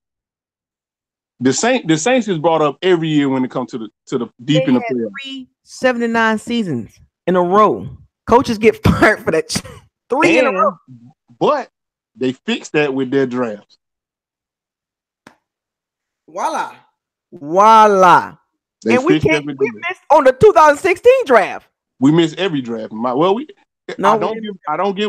don't give us no credit for no damn Mike Evans, and I don't give us no credit for no OJ Howard. When you got players like that fall in your lap, what I'm saying is if you was the GM of the Bucs at that time, you would have picked Mike Evans. You would have picked Mike Evans if you was the GM. Well, I'm just saying, but you still got to make the pick though. So you and OJ Howard. If you was the GM, you would have picked OJ Howard. We didn't need OJ Howard. I would have picked Dalvin Cook. You know, so my test of a GM is what you grabbing in third, fourth, fifth Oh yeah. round, what kind of trades you making, and then who you picking up in the undrafted free agent. That's it, man. That's where I'm at with the The test of a second, true third, and GM. fourth and fifth round. Yeah. Free agent. Now I will say that Bill Belichick, I mean, the Patriots, they don't draft well, They don't, but they develop. but they develop talent in that system. They get you in there and get you right. So You know what's so crazy that and I got a feeling they're gonna get rid of Gronkowski. of who? Rob Gronkowski. Oh yeah, but They finna get rid of him. they always get rid of them a season before they And I done think that's what anyway. they're gonna do with Gronkowski. Yeah. You can see it coming. It's a foregone conclusion. Like they didn't really need him this year. Like he really didn't do nothing this year, and they still won 11 games. He don't do nothing plenty years, man. He'll come in there, get hurt, and then he out. Play like 12 games, you know. Like, but so now that we discussed this coaching search and what direction they should go, offense, defense, coach, whatever. I mean, as long as they make sure they hire the right person. No Ken Winston, no North Turner. What? No.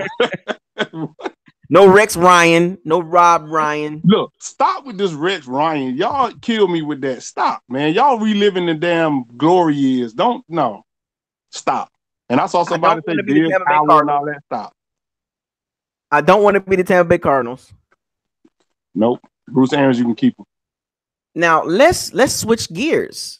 What's up, everybody? Everybody enjoying themselves, and people still here, man.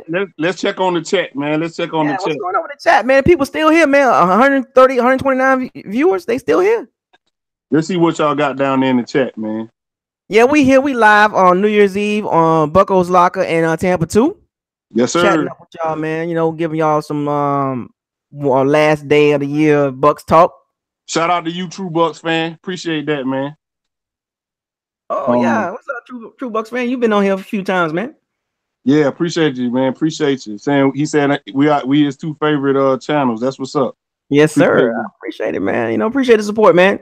If you wanna super chat, you can hit us up on super chat, the $, and we appreciate the donations, man. You know. And then he said John said OJ Howard gets hurt. He get hurt easy. Yeah, he do, man. He do. Yeah, but he'll get over that. He's young enough. Yeah, he get hurt, but man, when he in there, man, he is a difference maker. I guarantee you, this is why Jason said what he said about getting phone calls and texts about our team. Like, don't let the media fool you. Now, let me read this to you. I just looked this up. So NFL.com says out of the 8 coaching jobs available, we're the 7th best. Not yet, Eric. We're gonna get to the offensive line, Eric. Go ahead. We're the 7th best coaching job available out of 8 positions. So don't get caught up in that, folks. I know that is not true. Yeah, that is not true. We were right before the Dolphins. They think they got the Dolphins as the worst opening. And this is what they said about us. Yeah, if you believe in Jameis, this is a decent job. Decent. Because there is other talent on the roster. And the Bucs have the 5th overall pick, which we will be talking about. Do you believe in Winston on the field and off the field? And in the general manager who is about to hire his 2nd head coach? That's what they said about the Bucs on NFL.com. Now think about it. These are the teams that they got openings better than us. Cleveland Brown number 1, Packers number 2. I agree with that. The Jets number 3, the Cardinals number 4, the Bengals number 5, the Broncos number 6. Those are better destinations than the Bucs, according to the NFL.com. I agree with the Browns. That Browns team ready to go. You jump on that Browns, they ready to go, man. Yeah, I think they're ready. That Bengals is shoot. After all those years of picking top picks, what do you expect? Yeah, the Bengals job is horrible. That team is, and that Miami team, they horrible. Well, they got the Bengals job better than they said. The Bengals job is more attractive than our job. It's not. That's a lie. Andy Dalton. I don't even think Andy Dalton gonna be there too much longer. How was the Arizona job more attractive than they got Josh Rosen? He ain't even ready yet. I don't even think you know the playbook yet. That's and the Broncos job better than our job. Like, If you look at these teams and look at our roster compared to all these teams, besides the Cleveland Browns, the Cleveland Browns ready to go. we got the second best roster. If I'm looking at all these teams, we got the second best roster. From when I say veterans, young players, young core, quarterback. For the mixture. You saying for the mixture, yeah. Yeah, like how the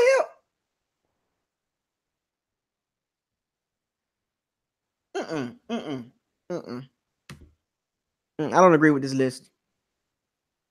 We're the seventh best opening. But if you really think about it, man, like the Cleveland Browns, because of that quarterback, they gonna need a really, really strong-minded head coach. Yeah, to tame his ass. Yeah, to tame that boy, to get that boy in line. And so that if Vic gonna come out, that's probably where he gonna go. They're talking about Bruce Arians and Mike McCarthy on that job. No, man, Mark McCarthy ain't gonna do nothing. Man, no. Mark McCarthy ain't going to no damn Cleveland Brown.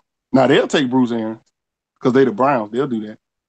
Because he got some connections with John Dorsey, the GM, and Alonzo Hightower. He got connections with them. But do you think they want to even go in that division, man? No, there ain't no competition for us when it comes to coaches. Yeah, I can see us at number 2 or 3. I can see us at number 2 or 3. I think, and Joseph made a good point. The media is hyping up the negativity on Jameis. I don't think the media is feeling Jameis. They don't really say nothing good about him. They scared of Jameis. The media, they scared of Jameis, man, because Jameis can be everything that Cam Newton was supposed to be. And I ain't talking about skill-wise. I'm just talking about his face on the NFL. If Jameis do the things that Jameis has the skill to do, he can easily become the face of the NFL. Oh, he has the skills. He got the skills, and I don't think the media really want, because his story ain't nice. He don't got this pretty nice story that he a kid from Alabama who came in the NFL under all kind of controversy and even had off the field stuff when he first came into the NFL, and all the coaches he done went through and all the BS he done went through. And they don't want to have him as the face of the NFL. Because if you compare him to the other greats, their first 4 seasons, man, he matches up exactly. And they know that. And so when your Tom Brady's on their way out, your Drew Brees, Phillip Rivers on your way out, even your Phillip Rivers, on your way out, your Matthew Stafford's on the way out, Big Ben definitely on the way out. So when you start looking at the new crop of QBs out there to become the face, and they really sitting on Carson Wentz, they really want him to be the face. They hurt too much now. But at the same time, their foes is out playing him. Yeah, big time. They gotta figure that out. Controversy going on over there. Yeah, now they gotta deal with 2 quarterbacks. And so then you got Russell Wilson, but he real quiet. Wait. So let me ask you this question. Here's the scenario. What if the Eagles win the Super Bowl again with Nick Foles? That's 2. If Nick Foles gets the Eagles to the Super Bowl again, I'm sorry. But they already committed. They already committed to They already committed. That would be crazy. They are already committed to They already committed to Carson Wentz. They already said it. So. But Carson Wentz stay hurt though. I know, but they committed to him though. They ain't gonna they ain't gonna move on for Carson Wentz because they gonna be stubborn and they're gonna stay with him. Let me go back to this Mike Tomlin thing. And you're right about that issue. They got some issues in the locker room. Reports are saying, "Hey, bro, your video gone. We lost." Yeah, your I know. video. Yeah, I got it. My webcam. I just unplugged the USB. I got to plug it back in. You can still hear me though, right? Yeah, I can hear you. Antonio Brown skipped the walkthrough and left the Bengals game early. What is going on in the Steelers locker room? I told you, man. We don't need that, bro. We don't need that, man. Uh-oh. What is going on in the Steelers locker room? I can't hear you no more. Can you hear me? Yeah, you can hear me? Yeah, we good. We back. Okay. There we go. You back. You back now. Yeah. But Oh, let's get this thing here right. Something ain't right here. Hold on, we got you. We got y'all. I'm trying to bring the chat back up. Are we good? Y'all Chat, see can us? y'all here to see us?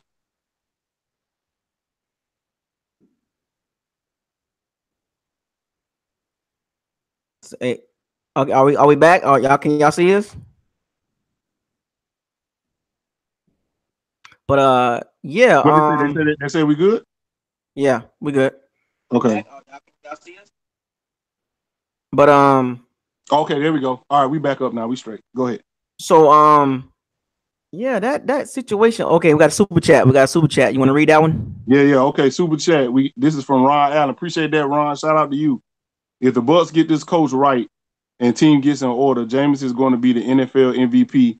They don't want that because they all be proven wrong. That's exactly what I'm saying. Yeah, you're right. You That did is say that. exactly what I'm saying. They not going to get. First of all, we Tampa, so you definitely don't want Tampa to take too much time anyway because you're not from those cities like New England and the Steelers, and you don't got that storied history like they got because it's about dollars. And you definitely don't want, as soon as Jameis start doing the things we know he's capable of, right? And the Tampa Bay Buccaneers get thrusted up into the spotlight, and Jameis Winston is thrusted up into the spotlight. Now you got to worry about all of them talking about all of the other stuff that's got to deal with Jameis, because all that stuff is just going to resurface. That is true. I mean, Jameis, he has that his numbers stack up with all. Like when I was looking at those numbers, man, matter of fact, his last 7 games, the Giants halftime until the Atlanta game. If I'm not mistaken, I think it's like 14 touchdowns, 15 touchdowns, and like 4 interceptions. Yeah, at about 1,900 yards. He was killing it, man, killing it, and nobody said nothing. Nobody said a damn thing. QBR top 10. One of the best quarterback outside the pocket when it comes to rating. Yeah, rating. the best. He the best. One of the best quarterbacks against the blitz. And he can make all the throws. It ain't a throw he can't make. Did you see that throw to Adam Humphrey? Yeah, exactly. In the Falcons game? And he elusive. He real elusive. Like they know, and they don't want it.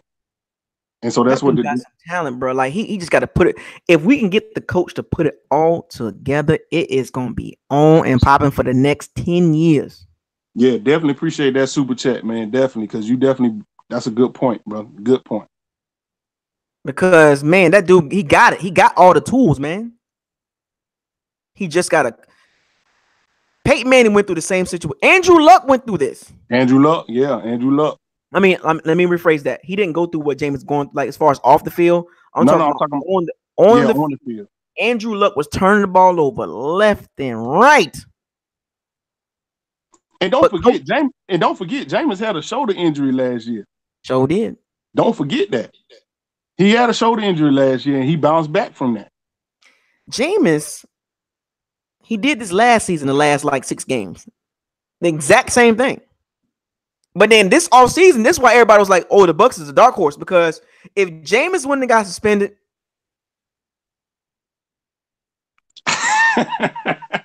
Man, I don't know, because I'll tell you what, week 17 would have mattered if he didn't get suspended. I put money on that. I think so. If he didn't get suspended, week 17 would have mattered. And I'm gonna tell you something. And James played well against the Steelers. He played well against the damn Bears. I'm telling you, man. He played well against the Eagles. You remember Doug Martin the last time we played them in 2015? 45-17. Exactly. And Doug Martin ran for 200-something yards. And against with a bad offensive line, but Jameis was out there showing out. And people want to get mad when you and somebody made this point, slipping rich. He said, well, I'm gonna respond to Slipping Rich. He said that's a lot. Look up John Elway, Dan Marino, and Peyton Manning's numbers, turnovers for the first 4 years. Dude, they're similar, bro. They turned the ball over for the first. Peyton Manning turned the ball over he threw a ton of picks. He threw 28 in one season. And please don't act like Brett Favre, Hall of Fame Brett Favre, wasn't a turnover machine. Because he was. Exactly. So y'all stop that. So stop all that. The numbers show Jameis got better numbers the exact same numbers than than a lot of those guys. And he's about to make this jump. And remind you, folks, he's 24, man. years old. Dak Prescott, Carson Wentz, Baker Mayfield, all the same age pretty much. Hey, Eric Young, you right. Hey, Peyton Manning did have the off the field issue with that. Yeah, he did. But you see how they swept that shit under the rug. Oh yeah, but it's only one when it matters to certain quarterbacks. They swept that under because he was the face of the NFL, man. They swept the Super Bowl. In Tennessee, he had issues. Big Ben had issues. Big Ben, look at that. Raped 2 women. So look, let's not really go down that tree talking about off the field issues. Brett Favre had drinking issues. Yeah. We can name them, we can keep going. We can keep going. I'm telling you, it's all about because they just don't want Jameis to be the face of the NFL. And the only person that can challenge him to that is Andrew Luck and Mariota. You see what Cam Newton did to him. You see what they did to Cam Newton. As soon as he won that NFL MVP, they was like, "Oh, Cam Newton, this Cam Newton that." Let me chop him down real quick, and that's what they did. They sure did. They chopped him down. Aaron Rodgers got issues in the locker room. And Aaron Rodgers let me tell you something about Aaron Rodgers being in there talking crazy to his team. Nobody likes him. Nobody, man. He talked crazy to him. Greg Jennings came out and was like, yeah, man, he got me off the team, man. Like, Aaron Rodgers talk about their mama, their sister, their wife. He don't even like his own family. Yeah, that's what I'm saying. He don't like his brother. He don't care about nothing, but they will not. That is not front page because Aaron Rodgers is one of the faces of the NFL. So that's what the deal is, man. Your wife loves me. Said Favre had a pill problem. See, 15 pills in one day. He admitted it. They say Aaron Rodgers gay. Nah, we ain't doing that, bro. Don't do that, sports brotherhood. We ain't doing that. No, we're not doing that here, man. We're not doing that. But LeBron Carson, man. Look, you ain't the only one thinking that. We all know that. Phillip Rivers is a crybaby. He be bitching at his own players. Man, and the last time we played the Chargers and beat them, you saw how he acted after that game, man. He was acting like a damn kid, man. Exactly. So I mean, Dirk ain't going back to ATL, man. Steve, Dirk going to the Jets. Mark my word. 76 turnovers. Okay, yeah. 76 turnovers in 4 years. I get it, Fable Johnson. I get it. 76 turnovers. But that's a product of the system. An aggressive system will make that happen. Like, people don't get it misconstrued, man. That system will cause you a lot of turnovers. It's an aggressive system. Mm-hmm. What are y'all not understanding? Yeah, yeah, you're right. But Tampa Bay Rays fan, yeah, he did send his junk to that girl, man. His little joint with all his fuse out and all that. You're right, he did that. He was a freak, man. Hey, Brett Favre was a freak on the low now. Yeah. I'm just letting y'all know. See, all these quarterbacks got these issues, man. They all got these issues. So don't look at Jameis like that, man. They all got issues. And I said, when you're throwing the ball 35, 40 times a game, you're giving the defense more chance to intercept or turn the ball over. Especially when you're playing from behind because they're gonna pin their ears back. And people get it. Oh, the 76 turnovers and all the interceptions and the fumbles. Yeah, let's break it down. How many games he was playing from behind because of weak defense, no running game, no O-line, bad special teams. Oh, and that's important. Please don't forget the no running game. Oh, that's really important. We ain't even a threat to run the ball. Every now and then we'll chop through, get 13 yards. Guess what? It's gonna get called back. Remember that one running play we had, that long run by Peyton Barber in the Falcons game, and it got called back because called back. We ain't a threat to run the ball, and even if we do break it, they like, oh, where the flag is at? Oh, there you go. We ain't a threat to run the ball. I think the media blackballed Jameis coming out of college. Oh yeah, what? They was on his ass. Everything he did, every move he made. And people fail to realize, and Andy. Jameis Winston went to one of the worst organizations in the past 10 years. Think about that. Yeah. Went to one of the worst organizations, worst ran organizations because of the owners. At the worst time. At the worst time. And so everything that you could tell me Jameis did, I can name a quarterback that is arguably Hall of Fame, talks about Hall of Fame. They did that or worse. So if you want to talk about him being accused of touching on that girl, which I don't know if he did or not, and if he did, that's trash. He shouldn't have did that, right? If he did do it. But then I'm gonna talk to you about Big Ben. He pulled the joint in the bathroom, had all, I mean, his body all around. We Right, ain't even twice. gonna get. I'm just Twice. Anything you can name, and then Peyton Manning. You know what Peyton Manning did, man? Had that girl, you know what I'm saying? Talking about, I think she was fixing his clothes or something. And he talking about, he did some freaky shit. So anything you can name, I can name a quarterback that's arguably Hall of Fame, if not in the Hall of Fame, that did way worse than that. Tampa Bay Rays fan said Barber's Ernest Graham type running back. Hey, man. You need to get. Oh, what about the running back? Oh, okay. Oh, so you want to talk about the players now? So now we done with the coaching. Now we finna transition to the players now, because everybody want to talk about the players. Matter of fact, wait a minute. Let me ask the chat room this. Can y'all name me 15 quarterbacks better than James Winston? Give me y'all 15 quarterbacks. Ooh. Give me 15 quarterbacks better than James Winston, and I'm gonna be right back. Now I'm gonna talk to you real quick because we're gonna get into we got an agenda. We're gonna get into the offensive line because I know everybody wants us to talk about the offensive line, and I'm going to take over that. You can run the 15 quarterback one real quick. I got you. We're gonna talk about that offensive line because it is shameful what they did this season and past seasons, and I know why we can't fix it. Let me see. Oh, y'all ain't naming no quarterback. Look, I can give you Aaron Rodgers. We can give you the usual names, right? We can give you Aaron Rodgers. We can give you the Hey Joseph, I should run the defense. We can give you Aaron Rodgers. We can go ahead and give you Drew Brees and Tom Brady. We can give you those. Russell Wilson. But after those usual suspects, I didn't even give you Patrick Mahomes. And he knew. After that, you can't name them. You're gonna name all of the usual suspects, and then you're gonna go Jameis Winston. And you ain't even gotta be a homer for that. Hey, and Falcons fan. I know, look, I like Matt Ryan. But honestly,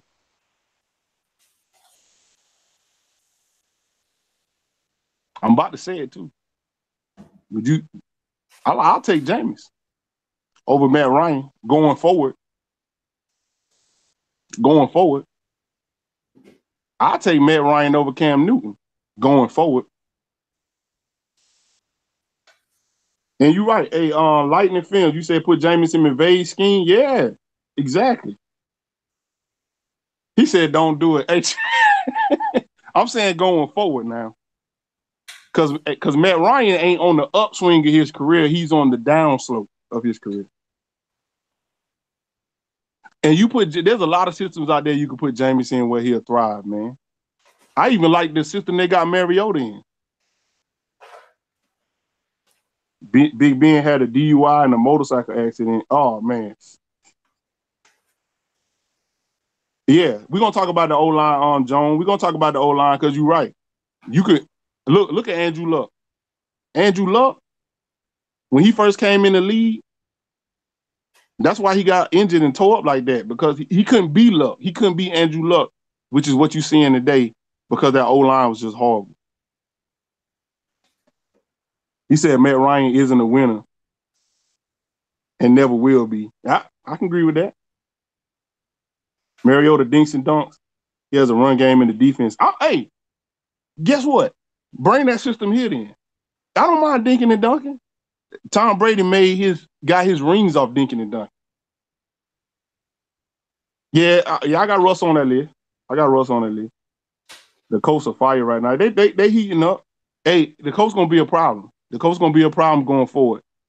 All them AFC teams better get ready because the Colts gonna be the new. No, I won't say that. The Colts gonna be a problem going forward. Period. The team's gonna have to draft to go against the Colts. They're gonna have to draft for the Colts. Yeah, man, we missed on that Quentin Nelson. Tech, we missed on that Quentin Nelson, man. Ain't nothing we could do about that, though. Mariota is soft. Mariota, see, the thing I didn't like about Mariota coming out in the draft, he wasn't loud enough for me. Jameis was too loud, but Mariota wasn't loud enough for me. And at that time, and that's why we keep saying to y'all, he got drafted to the worst well, I won't say the worst, but a bad organization at a bad time, because and Mariota would not have fit and been able to do anything in this organization at that time. But that O-line is the reason why we having the problems that we having. We can't run, and Jameis always got to roll out of the pocket because of that. Did they name 15? No, man, you know they can't name 15. They can name 6. Mm-hmm. Do you think Watson is better than Winston? Oh,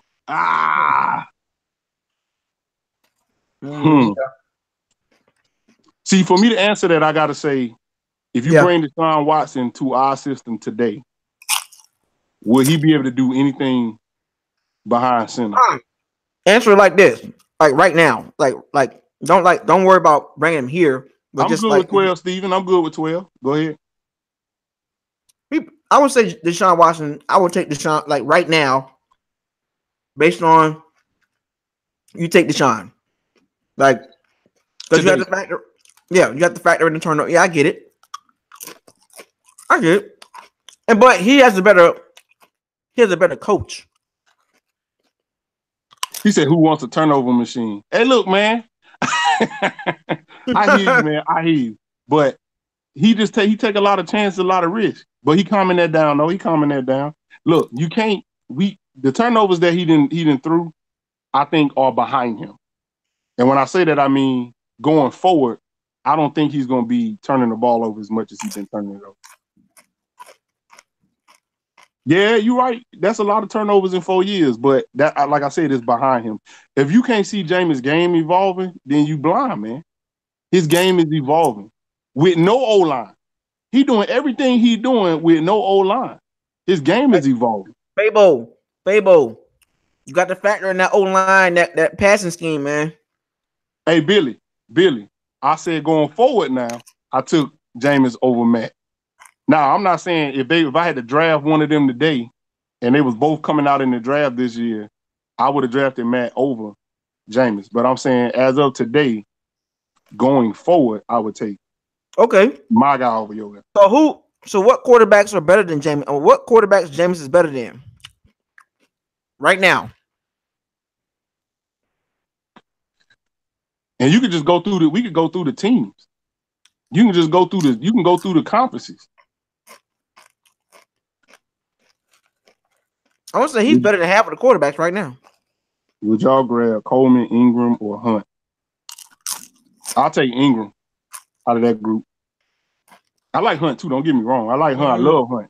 But I'm talking about for what we need somebody that can get 3 yards no matter what. We need somebody that we can hand the ball off and they're going to get you 3 yards no matter what. If it's 3rd and 3, we a threat to run it too. That's the problem. If it's 3rd and 3, we not a threat to run it. We're going to pass it. A-Rod Haynes, Big Ben, and James are the same quarterback. Yep.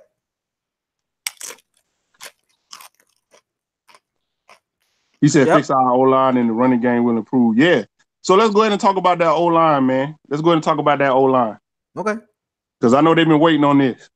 Now, let's start with the center. Let's start with Jensen. I don't like him. Here's what I like about Jensen. Jensen he got attitude. He got a lot of attitude. And let me tell you something. Overpaid. Defensive linemen don't like to line up against Ryan Jensen. They don't like it. We overpaid for him, man. Of course. We got to overpay for everybody we get. There's nobody that's gonna come here. The Ravens didn't overpay. The Ravens had him, and it was like, no, we're not gonna give you that money. I know, but ain't nobody who gonna come to Tampa if you got a choice. If you got a choice, you ain't coming to Tampa. The only reason why you will come to Tampa if you got a choice is because we're gonna pay you more than most teams gonna pay you. I like Ryan Jensen attitude. And I think he's good for the O-line in the locker room because he bring that he bring that nastiness that we were supposed to be getting back to this year. He had the most penalty yards. But that's going to happen. That when you got an attitude like his, that's going to happen. We don't need that. I know we don't need that, but what we needed at the time was his nastiness. We needed that at the time. Tampa Bay Rays fan George. You said George Warhop is brutal. You right, man. You're right. Brutal. He said the Bucs are wasting the greatness of Mike Evans. No, we ain't wasting him. We ain't wasting his greatness. Look, he got it. Look, he got his money. Mike Evans got his money. And Mike Evans will be a cornerstone of what we're trying to do in the future. Now, I'm going to tell you something. We're going to get back to the offensive line, but I'm going to tell you something. They better pay Adam Humphrey. They are going to have to pay Adam Humphrey like a number 2 receiver. They're going to have to. Because them Patriots are going to come knocking. The Patriots already made it. Don't overpay for him. We got to. We got to pay. We got to pay for. We got to pay. We got to overpay. We're gonna have to. If we let Adam Humphrey go, we got nobody that can get us them quick little. He replaceable. Who? Adam Humphrey replaceable. With who? Who? Damn. There ain't a wide receiver that I can think of that's gonna be a free agent that can play that slot like he played. Hunter Renfrow from Clemson. Oh, you talking about the draft? Cheaper, just as good. But we wouldn't draft a slot receiver though. We wouldn't draft a slot receiver. In the 4th, 5th round, yeah, you can.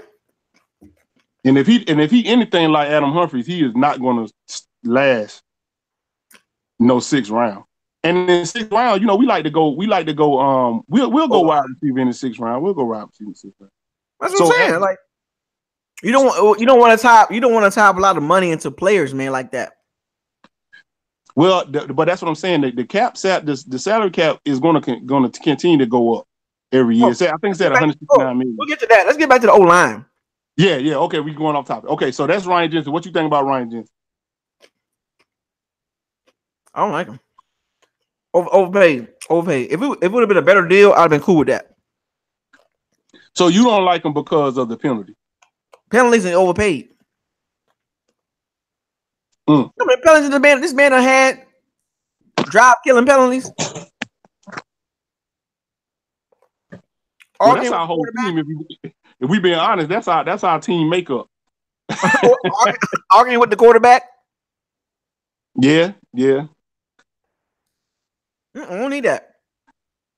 So you said so Alan Marpet, you want to run him back at center again?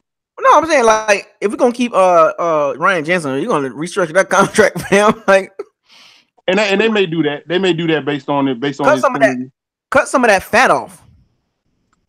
They may do that. They may do that. He ain't gonna restructure this year. He may restructure next year. His first 2 years, he ain't gonna restructure that thing. But like Andre Cook said, he's rated one of the worst centers in the league, fam, and one of the highest paid.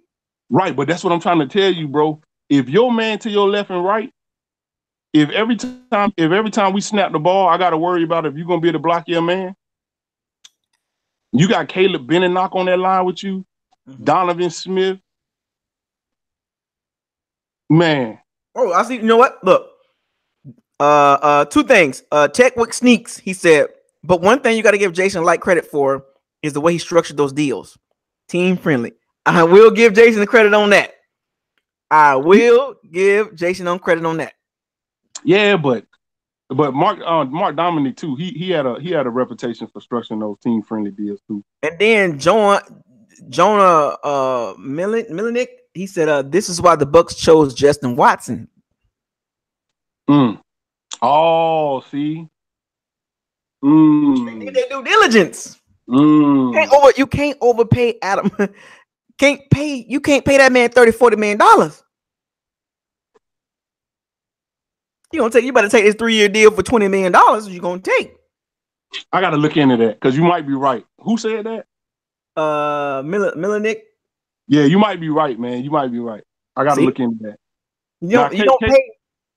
Adam Humphrey can't get no $40 million. He don't do enough. He don't do enough. He's very limited. Great hand. But what I'm saying is he at times, like I always look for players to take over games. Because you got those teams, like let's take the Falcons for instance. As Julio Jones will take over a game on offense. Mike Evans can do it too. Mike Evans can, but Mike Evans be dropping shit too much, man. But and pass interference on the goddamn. And he always push off. He push off every catch. So he don't take, but Mike Evans don't take over games. Bobo Wilson can take Adam Humphrey's spot. Huh? So we got replacements, buddy. Cheaper. So I do not break the bank. Do not franchise Adam Humphrey. Do not break the bank with Adam Humphrey. He's replaceable. I see why you're saying that. I like Bobo too. And Bobo starting to let Bobo get a little bit in the game. And the new coach will probably be able to work him. Right. So especially T. Carmichael. Now, so we just talked about Ryan Jansen. Who's next? Caleb Benedict. Caleb ain't a block. Yo. Cement block. Caleb cement block. Now, when we let sometimes we let offensive linemen go. Who the offensive lineman we let go to the Ravens, and he tore shit up. Oh, and then we let Patrick Omameh go to the Jaguars, and he did good too. Yep. And I was like, man, we be letting good offensive linemen walk. Donna Penn, we let Donna Penn walk to the Oakland. I was like, he wasn't done yet. Right. But Caleb Benedict is one of those offensive linemen, 5th round pick, that I just think we just gotta let him walk, man. Like he don't even belong as a starter. That's what I'm saying. You know what? Caleb Benedict is the offensive lineman that you play in the third game of the preseason. That's his skill level. Preseason third game, all game. He can play all game on the third game of the preseason, and that's it. That's it. He's not a starter. Jeremy Zuda, that's his name. Jeremy Zuda, thank you. Steve, Jeremy Zuda. Jeremy Zuda, man, that's the one we let go, man. We let some good offensive linemen go, but he ain't one of them. He ain't one of them, man. He said Patrick Omameh is awful and steely. I like Patrick Omameh, man. I used to like that dude, man. I used to like that. All right, so we'll go talk about Ali Marpet. Oh, Alan Marpet, man. I like Alan, man. But he got his money and he kind of got toned down. Yeah, a little down, yeah, a little bit. He had a little down. Best lineman, though. He was our best lineman. Yeah, and he could play anywhere, and I like him. I like that about him. I think he could play left tackle. And but I'm gonna tell y'all something, man. Y'all keep talking about Donovan Smith. Donovan Smith is ranked the #1 left tackle. What? Says who? In the free agency. If you look can somebody pull that up for me, please? Yeah, look it up, man. He's talking about Carl Nix. Man, look, Carl Nix, bro, that's Can somebody pull up Donovan Smith being the #1 rated free agent left tackle? Yeah, look at the free agent left tackles out right now. Look at who coming out as a free agent as a left tackle. It can't be that good of a people like for him to be #1. I get his durability, but that's it. Hey, UConn, look at that, man. I know it sounds crazy, right? He said TF. He's a #1 rated left tackle free agent wise. Look it up, man. That ain't saying much. They about to look it up right now. Look it up. That is the reason why we are going to pay him. Are you? What? No. What? No. We're gonna pay him, man. What? Pay him what? Left tackle money?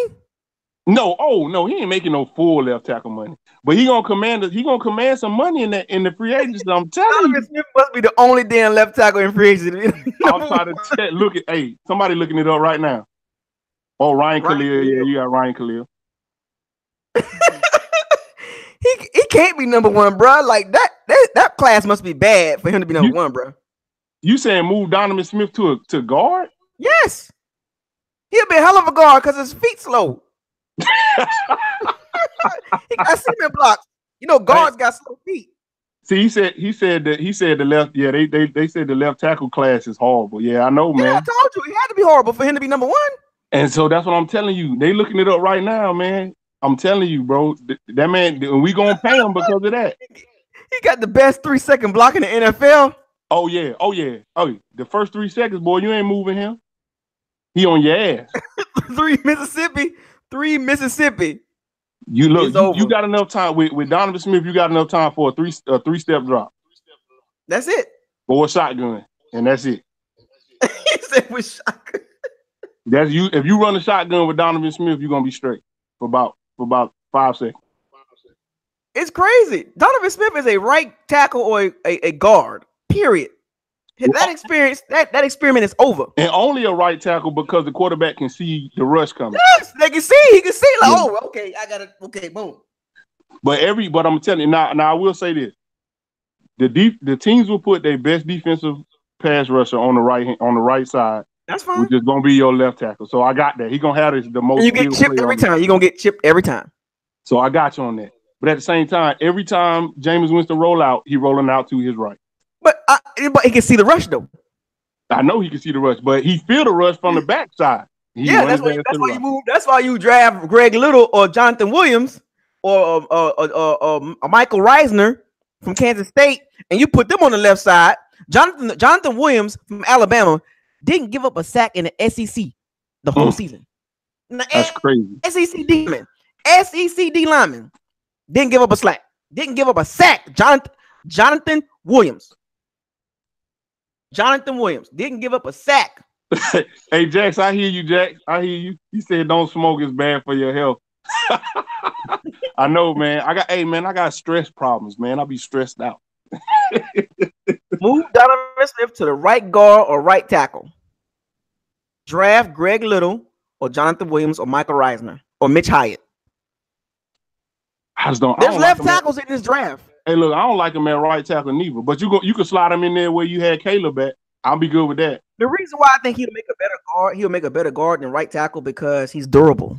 He's burly. He's a burly one. He's a burly ball. You know what I'm saying? He's big and round. You know, he can make a great guard. I think he'll be a Pro Bowl guard. But he athletic too, though. Yeah, that's what I'm saying. You can pull him. You can pull him and counters. I see what you're saying. Yeah, okay. You could do wham blocks with Donovan Smith because he didn't play left tackle, so you run with that. But he's not. That left tackle experience is over. We got to do something, man. Yes. Now what about the last 4 weeks have showed you our glaring needs. All right, I'm gonna put it out. I see you. I'm gonna put it out right now. There you go. It's out. It's out. It's gone. It used to be the secondary was the glaring need, but the O-line is the number one thing we need to address. Free agency and the draft. We need 3 new starters, bro. He said move Donovan to the right out of Tampa Bay. Nah, man, that ain't gonna happen, bro. No, because he's durable. That's why we're gonna keep him because he's durable. He's durable. He played all the snaps. But I do think he need to move though. He can move off of that. And you cut Dotson, you cut his contract, save us about $4 million, $4 million. Dotson gotta go. Dotson is done. He gotta go. He was the number one rated right tackle last year. But just like old boy's the number 1 rated left tackle. No, I'm saying no. I'm talking about in the NFL, like during the regular season. Donovan Smith was number 1. I got you. So does he have another year left in him? Well, I don't like when he came out and said, every man for themselves. I don't like that. I think that he done signed his fate. Yeah. That kind of mess with me. I don't like you to come out and when your team at its worst, you come out and say something crazy like that. I don't like that. Yeah, that wasn't a good look at all. I do like Greg Little though. Yeah, I like Greg Little. Greg Little is nice. That's the Ole Miss left tackle. Yeah, I like that. Those guys are better than Donovan Smith right now. Yeah, I think so too. I mean, those guys are better than Donovan Smith. Like look, dog. We got the top 5. We got a top 5 pick, bro. We cannot mess this up, bro. Oliver. So that's what we. Ed Oliver, Jonathan Williams, Greg Little, get Greedy Williams. One of those guys gonna fall to us, bro. Somebody did mention Greedy Williams. One of those guys gonna fall to us. One of those guys are gonna fall to us. Okay, so that's what we think about the offensive line, man. We thinking leave Alan Marpet where he at, move Donovan Smith, get rid of DeMar Dotson, and bring in the draft, man. Bring in a good drafted offensive lineman, man. That's what we think about that. Now, I think that's gonna set us where we need to be set at. Because once we fix that O line with 3 starters, probably, or maybe move down. If we get run, okay, fine. 2 or 3 new starters, I think we'll be fine. Damn, you saying, but 3 starters, man, that's a lot for us to get on the offensive line. Because you got to think when you do that, think about what you're not doing. That means you're not really looking at bringing in too many corners. You're not looking to bring in no help on the defensive line. Oh, I'm glad you brought that up. That's why I'm about to break it down for you. Okay, go ahead, there, bro. Salary cap situation, roster moves. Gerald McCoy, we can save $13 million. Hold on now. Don't go too fast. Wait. Let's go. Okay, go ahead. We're gonna get to Gerald McCoy. Run down the list. Okay, go ahead. Down the list. Gerald McCoy, if we cut him, we save $13 million. Deshaun Jackson, cut him $10 million. Vinny Curry, we cut him $8 million. Cameron Brake, we cut him $7 million. We cut Bo Allen $5 million. We cut DeMar Dotson $4.8 million. We 4.7. We cut Mitch Urian $3.7 million. We cut William Golson $3.7 million. We cut Brian Anger $3 million. We cut Evan Dietrich Smith $2 million. We can save $60 million by cutting the fat off the team. Wait a minute, ain't none of that dead money? The only person that got dead money is DeMar Dotson, $125,000. Oh damn! Damn! Oh damn! That's crazy. Wow. Yeah, I didn't know that. I did not know that. That's why I brought it up. As soon as you said that, yep. Okay. Yeah, because we can fix the offensive line and our secondary with that. But we're gonna have to neglect something. It'll probably be the D line. Jerry McCoy, I don't think Jerry McCoy is gonna be here. I think unless he take a pay cut. Because he ain't gonna take no pay cut. But Vita Vea has come on. Jerry McCoy know he had the tail end of his career. Unrhyme. I'm sorry, Eric Young. Unrhyme. Mitch, you're unrhyme. My bad. Not urine. Unrhyme. My bad. Yeah, and we got Benny Curry gonna come back. Benny Curry no. We got Carl Nassib. We got to give him money. Oh, Carl Nassib gonna get top money. Nah, not top money. Let me tell you something. If they don't pay Carl Nassib, I think Jerry McCoy take a pay cut to stay with the Bucs. Yes, he want to be here. The way we treat Jerry McCoy, we treat Jerry McCoy like shit. Well, I would try to trade him. I would try to trade him. What you think they'll get for Jerry McCoy though? A fifth?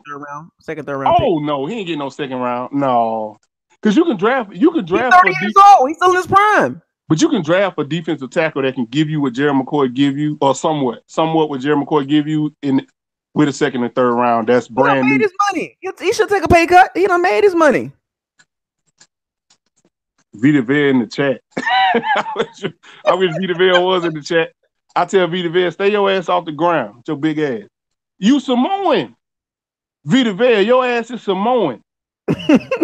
Samoans don't get pushed around like that. Get your ass off the ground. I think we can get a third rounder for Jerry McCoy. I say a fifth round. We can get a fifth for Jerry McCoy. Because then they got to take his money too. No, it's his they can restructure that. Yeah, but so you saying the Bucs eat some of that? Yeah. I don't like it. No, we could free up at least $6.5 million from Jerry McCoy by eating 6.5. So let's what's the rest of our free agents? Well, so I know Fitzpatrick is gone. I'm not even worried about him. I'm talking about the guys that we can cut like tomorrow to get money. Deshaun Jackson gone. That's $10 million. We get $10 million off the bat. He gone. What's gone? What's his guarantee? He ain't got nothing guaranteed. No more nothing. That's why the contracts that Jason Light made for these guys was perfect. He left us with flexibility. He said, "Who remember Kerry Collins?" I remember Kerry Collins.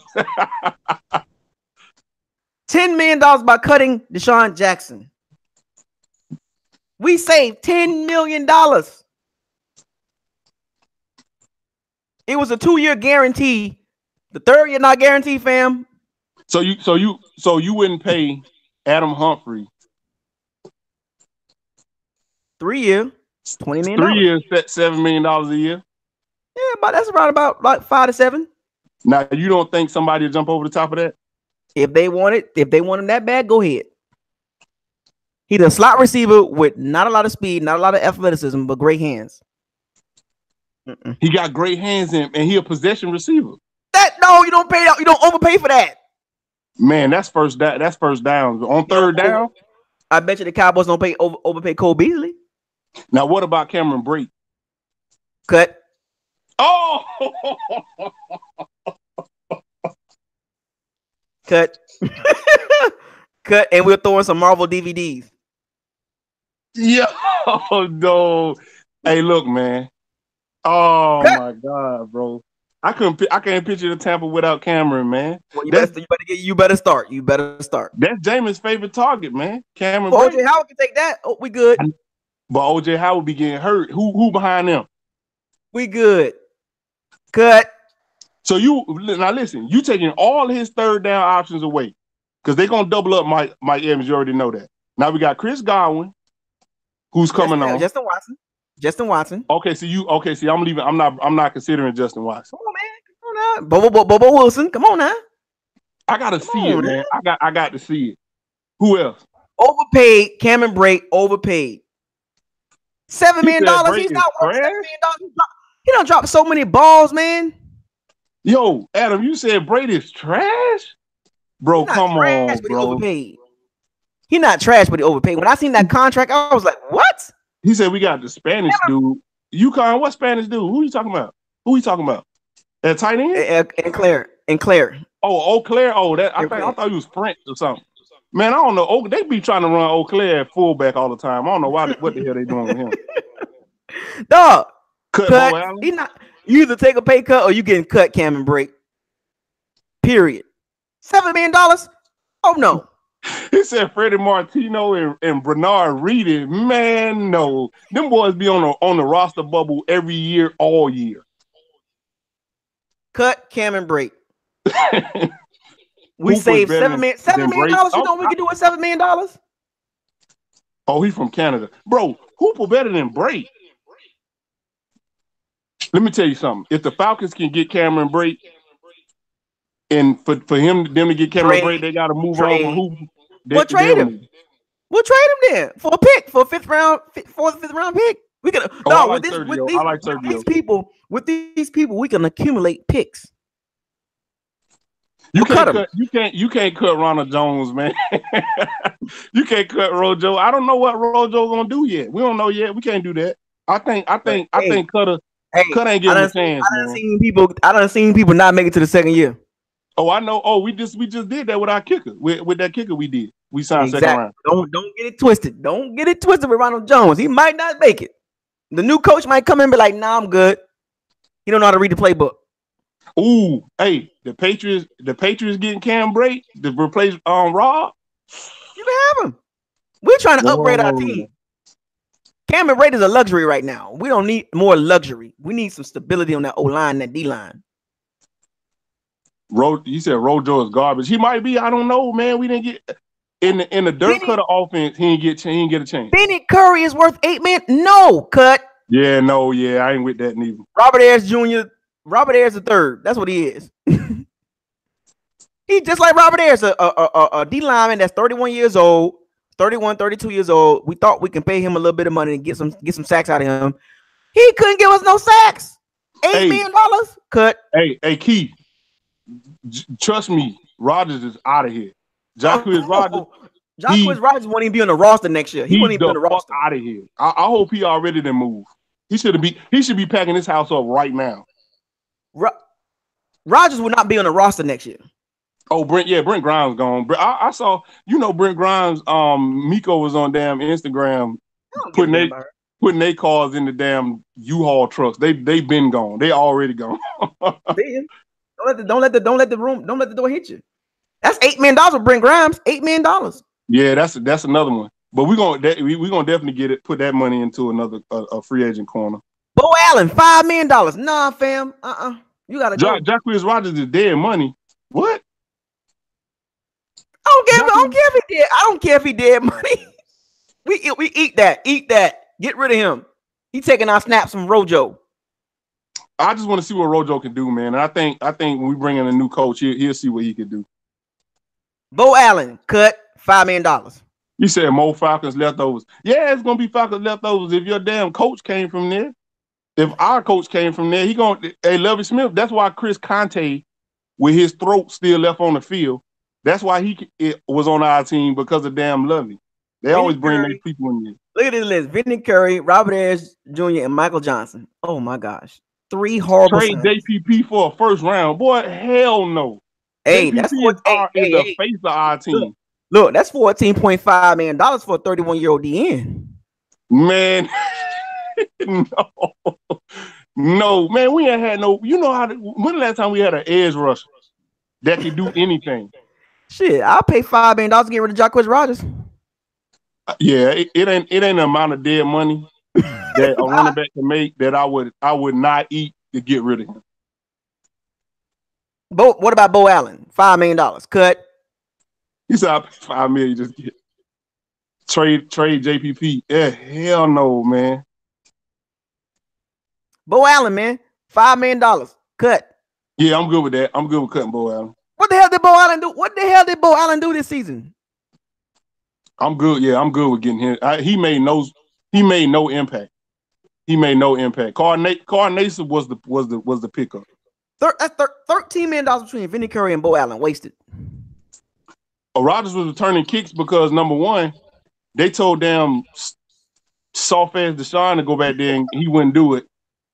And then we had Adam Humphries back there, but Adam Humphries ain't fast like that. No, he's shifty, but he ain't got no speed. Not no good top enough. end speed. Rodgers is very low. He's short, so he's very low to the ground. Bowling ball. Yeah, so the hope is, and he got real big legs and shit. So the hope is he'll make some people miss and get out in space. That ain't saying much. Oh, Fitzpatrick is a free agent anyway, Joseph. So we ain't got to worry about him. He's probably gonna retire. And then we got DeMar Dotson, $4.8 million cut. Oh, he done. Oh man, we can move. We ready to move. What's the name over there anyway? We ready to move Donovan over there.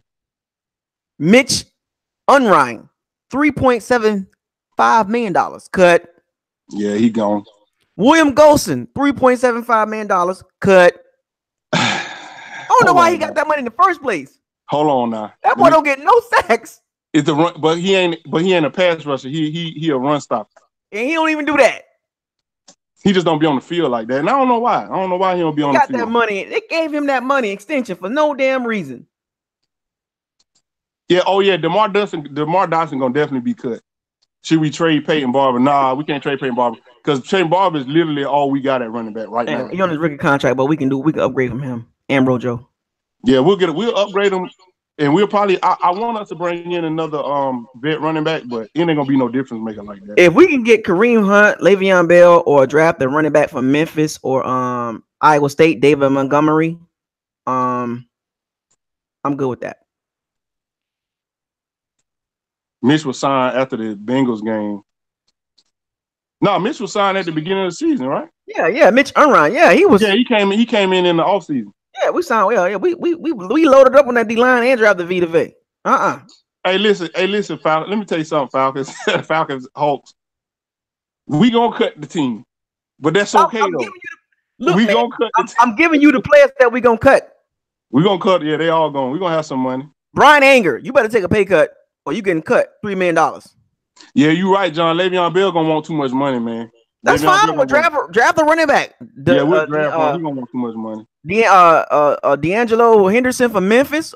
David Montgomery.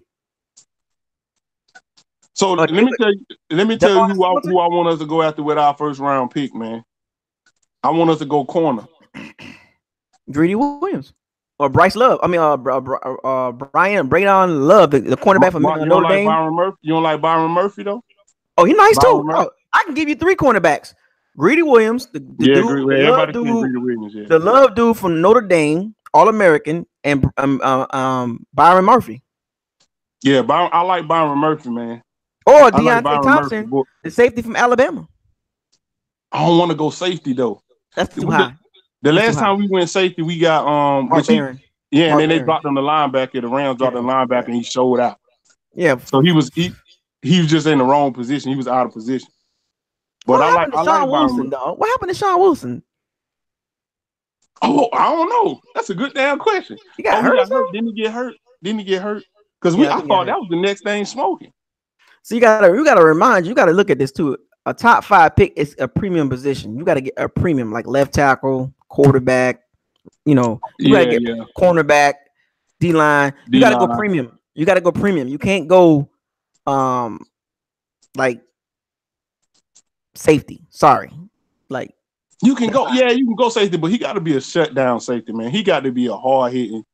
Yeah, but top 5, I wouldn't go top 5. Touch a safety at number 5. I'm gonna tell you what I really want to do. I want to trade back from 5 to take somebody second round. I want to trade back for whoever first and they second. Well, Jason known the will and deal. That's what I'm saying. Trade back, and then if the player we don't like, we don't like it there, I want to trade back again. I want to trade out that 5 pick, man. Jay Ellis said just draft from Bama, Georgia, and Ohio State. I like Georgia though. I do like them Georgia. I like them guys out there, man. They got some boys. Guys out there. Yeah, we do got to sign a vet cornerback. You right, Tech. We got to do that, man. Yeah, Vernon Hargraves, man, disappointing. He said get Peyton Manning for QB coach. The thing about Peyton Manning, man, what I was hearing is that he don't like when he had his backup, he didn't like to train his backup. He didn't like that. Yeah, he didn't like the coach up his backup. Even though he was on the downslope of his career, he still didn't want to do it. And so when you got somebody like that, I don't know. we gotta make sure if we trade back, if we trade back from number 5, but I will say this though, if we trade back, we better get a second and a 4th or a second and a 3rd, and swap first round pick. You swap your first round pick and you get 2 more picks. Yeah, what I want with that 5th round pick, you can probably get, depending on who's left after the first 4 go. Elite, it's gonna be an elite player. It's gonna be an elite player. So you can get that team's next year first round, and they first round pick that year, and you can take their next year first round. Because Redskins traded 3 first round picks for RG3. Right, but they jumped all the way the hell up to 2. Yeah, and so what I'm saying, that's what I'm saying. So if we can possibly get somebody first round, possibly we're gonna definitely take their second round. That's automatic. But we could possibly get somebody first round next year. But I mean, if we stay at 5, it's got to be left tackle. Patrick Peterson. Too much money. I just want to make sure we have flexibility, man. But if we play Brent Grimes, man, I don't see why we couldn't get Patrick Peterson, man. What about trading for Jalen Ramsey? Be our backup. Foles ain't gonna be if Foles gonna be a backup, he ain't gonna leave Philly. What about trading for Jalen Ramsey? Ooh, let me tell you, I like Jalen, but his mouth though, man. His mouth, bro. I can't. In our locker room, him and Carlton Davis. Oh Lord. I'm not saying he ain't a good player, but bro, the way he be talking in the locker room, like he always with all that extra shit. We don't need that in our locker room. We can't miss on if Greedy Williams sitting there. Yeah, Greedy. I like Greedy though. He's 6'2" and he fast. He can be like a Marshawn Lattimore, Denzel Ward, off the top, like right away. Yeah, I can't let. And I love the player Jalen Ramsey. I love his play, but I can't deal with his mouth, man. Because all we need is somebody in our locker room shooting off at the damn mouth, and then as soon as we don't do what he say we gonna do, all of a sudden now the spotlight on us because of him. We already deal with that with Deshaun. Whoever the D coordinator is, can we start playing Carlton Davis in zone? Nah, I can't do it. I'm gonna kill himself trying to dunk. Yeah, we need somebody. We got to bring somebody in there that's going. If we going for that defense, because Vita Vea ain't gonna be a vocal leader. Jerry McCoy wasn't a vocal leader. The only thing he did was try to. Everything that came out of his mouth was, it's a game. We got to go out here and have fun, and so Vita Vea ain't gonna say nothing. So right now we leaning on Quan to be the leader of the defense. I like Quan. Quan got an attitude, man. Oh, I love Quan. Yeah, Quan a gorilla out there, man. I like Quan. But we need somebody in the cornerback room that's gonna do that too. We don't have nobody for the D line. Well, we got JPP for the D line. We got Quan in the linebacker room. We need somebody in that DB room. That's why he was saying Dirk Cutter going back to Atlanta. Atlanta cleaned the house with their coordinators. They cleaned house. Atlanta got rid of all the he in here talking noise. The Falcons dude in here talking noise, and all their coordinators are gone.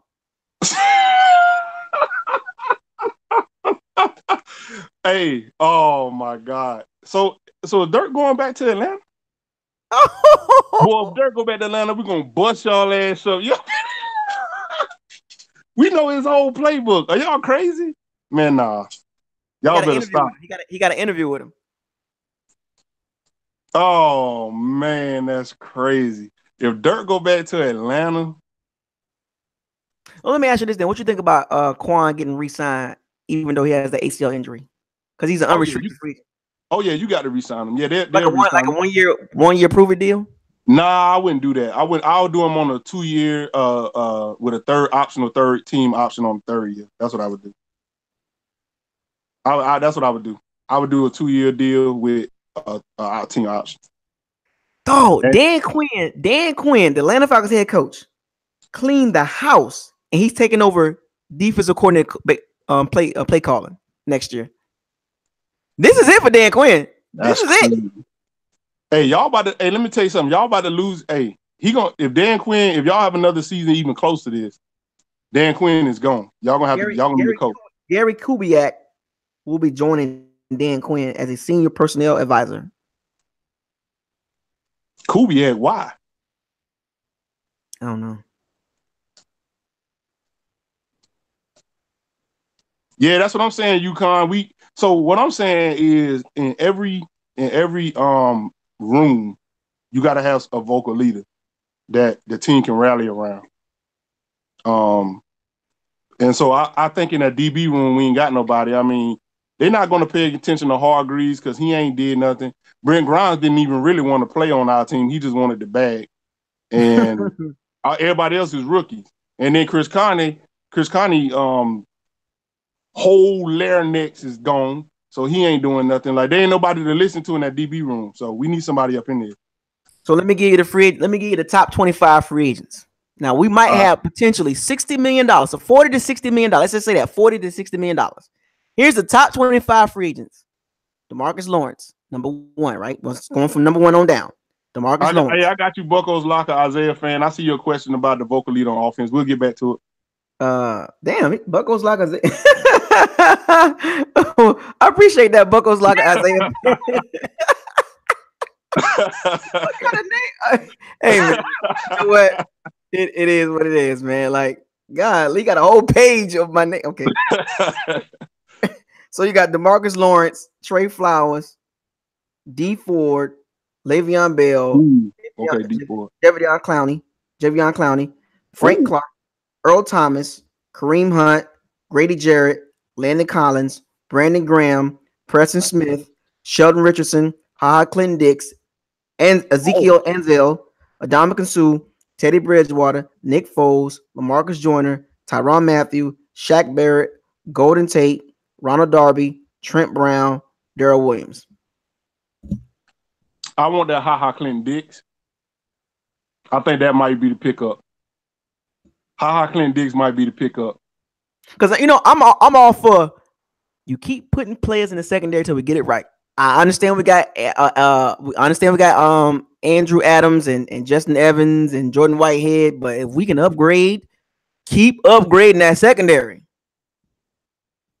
Yeah, they're gonna re-sign a lot of them, but I think Clinton Dix might be the sneak away. Jadeveon Clowney, look, I got you, man. I got y'all. Some y'all want to call him 14, but I give him 14. I will pay for Jadeveon Clowney. I will pay, and I like Landon Collins too. Andy, I like Landon Collins. Jadeveon is 26 years old. Yeah, I give him $14 million, not JPP. Now, Willie, I hear you, man. Staying healthy, but see, he gonna be on the heavy rotation though with us. He ain't gonna start. He ain't gonna put his hand on the dirt every play. He gonna be on the rotation. Athletic, so we could be flexible with him. He said Conte was a bust. Man, I'm gonna tell you that Conte just get under my damn skin so bad. Come on, number 23. Yeah, he he get on under my skin. I can't believe he still got his jersey on. I hope all his jerseys. I hope he threw all his jerseys away. No, DJ Swearinger. No, I think DJ Swearinger already got re-signed. Yeah, the Cardinals re-signed him. Yeah, the Cardinals already got him. He said, "Screw that rotation." Now we can bring Jadeveon Clowney in. Yeah, I give him $14.5 million. Ronald Darby, okay.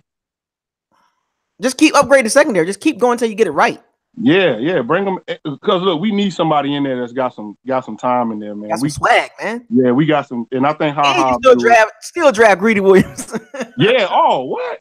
Man, that secondary would be crazy. Worst secondary in the last 5 years.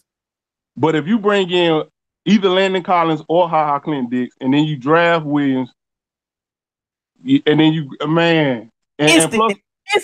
instant top 5 defense. Plus all this experience that these guys got. Quan coming back, Kendall Beckwith coming back. Yeah, Kendall Beckwith. Oh, and then Quan coming back. Still got Levante.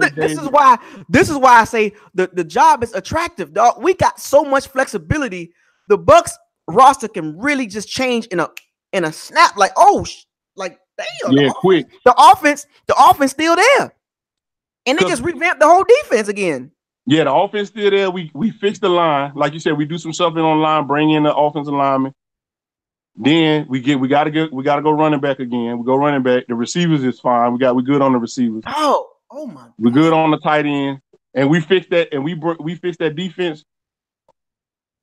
It'll be crazy. Man. We like a couple pieces away from being a middle of the pack defense. Consistently. Right. With games where we just go off. We just win. We just straight up win. No struggling, none of that.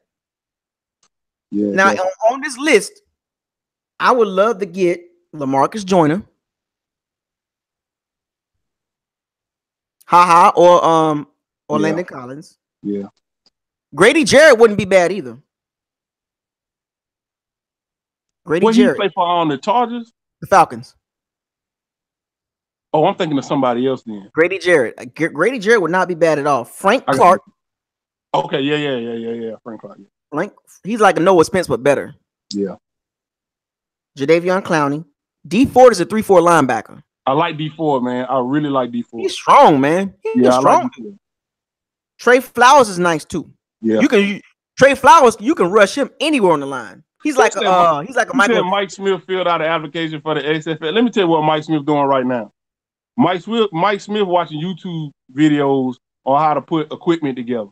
That's football equipment. He will be screwing in face masks for the rest of his career. He trash. UConn, I get it, Carl Nassib, but you keep adding pieces to the line until we get right. 8 linemen. Now, if we can get an 8-man rotation, you keep adding pieces on that D line, man. I'm sorry. Oh, I see you. Hold on, we got one of the. We got your Jeffrey Howard. You said sign Tyrann Mathieu, Mateo. How you say that man's name? The Honey Badger. Tyrann Mathieu. And draft Greedy Williams. Yeah, I like that. Yeah, I like that. But let me get LaMarcus over Tyrann Mathieu though. Let me get LaMarcus Joyner. LaMarcus Joyner more durable. Yeah, but you know what? And the Honey Badger can play all over that thing, man. He don't follow no direction or scheme. He just be all over the place. I like that. I like somebody that you don't know where he's gonna be in the defense. Honey Badger don't care. Yeah, I know that. That's how the actual Honey Badger is. He don't give a damn. I like that. But I'll take LaMarcus Joyner. Let me get LaMarcus Joyner. I like Joyner too. He nasty. I like his aggressiveness. We won't sign Kareem Hunt. Yeah, I don't think so neither. Why not? If we can upgrade that, look, I'm gonna tell you. Let me make this clear with everybody in the chat room. If we can upgrade the positions in need, upgrade them. Period. Yeah. Like if we got Rojo and we can get Kareem Hunt, cheap deal, go for it. He said, "Forget about Grady Jarrett." Okay, all right. Hey, all right.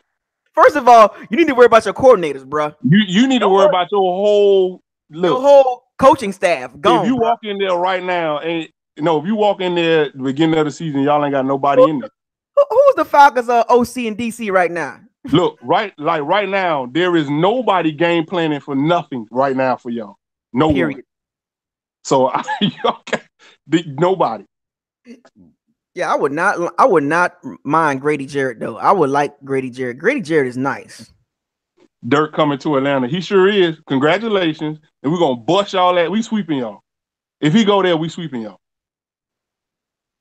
But yeah, but like I said, you keep adding players in the secondary. We just got to get that secondary right. If Patrick Peterson, if we can get him on a fair deal, a fair trade, second round or third round, okay. He's 28 years old. I'm okay with that. But you keep adding players back there. We gotta keep. I'm sorry. If we could upgrade the safety, Justin Evans, nice. But if we can get Tyrann Mathieu or LaMarcus Joyner or Haha or Landon Collins, sorry, Justin Evans, you gotta get traded. Oh, what? Justin Evans? Yes. Oh man. Fam. All right, man. If we holler at you, Johnny, man. Those guys are upgrades over Justin Evans. Said Falcons ain't letting Grady Jarrett out the building. We got some Falcons fans in here, man. All right, Falcon fan. No Saints for the next 10 years winning the South. Oh no, the Saints. No, what? No. Y'all ain't even gonna have Drew Brees for the next 10 years. That's your whole team. Without Drew Brees, I don't know what y'all gonna do, man. Because y'all and Mark Ingram about to go too. And we already beat y'all. Don't even trip. We about ready to beat y'all. I wish we would have got Dante Jackson. I wish we would have got Dante Jackson. Yeah. Over goddamn MJ Stewart. Damn. He said you being nicer to our players. If the Saints win the Super Bowl, does he retire? Nah, he ain't gonna retire after the Super Bowl. He gonna try to run it again. Drew Brees ain't going nowhere until y'all win less than 10 games. Yes, I said it. Justin Evans. If we can upgrade from Justin Evans, bye-bye. Johnny repping my New York Jets. Hey, Johnny. Y'all about to have Dirk Cutter, man. Dirk Cutter gonna be y'all head coach. Congratulations.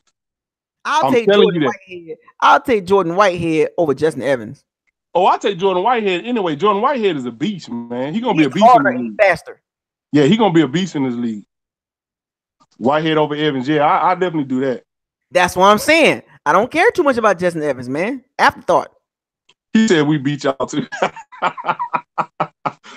Yeah, but hey, Saints fans, when y'all raise a quarterback from draft to Super Bowl, then holla. Y'all ain't did that yet. Y'all about to see the struggle we go through. Yeah, I'm not. Mark Ingram is okay, but I think he's better with it as a 1-2 punch. Yeah, he definitely got to be teamed up. But I'm telling you, he'll guarantee 3 yards. When we on the goal line, we on the goal line trying to pass the ball, man. Keep Peyton Barber then. Huh?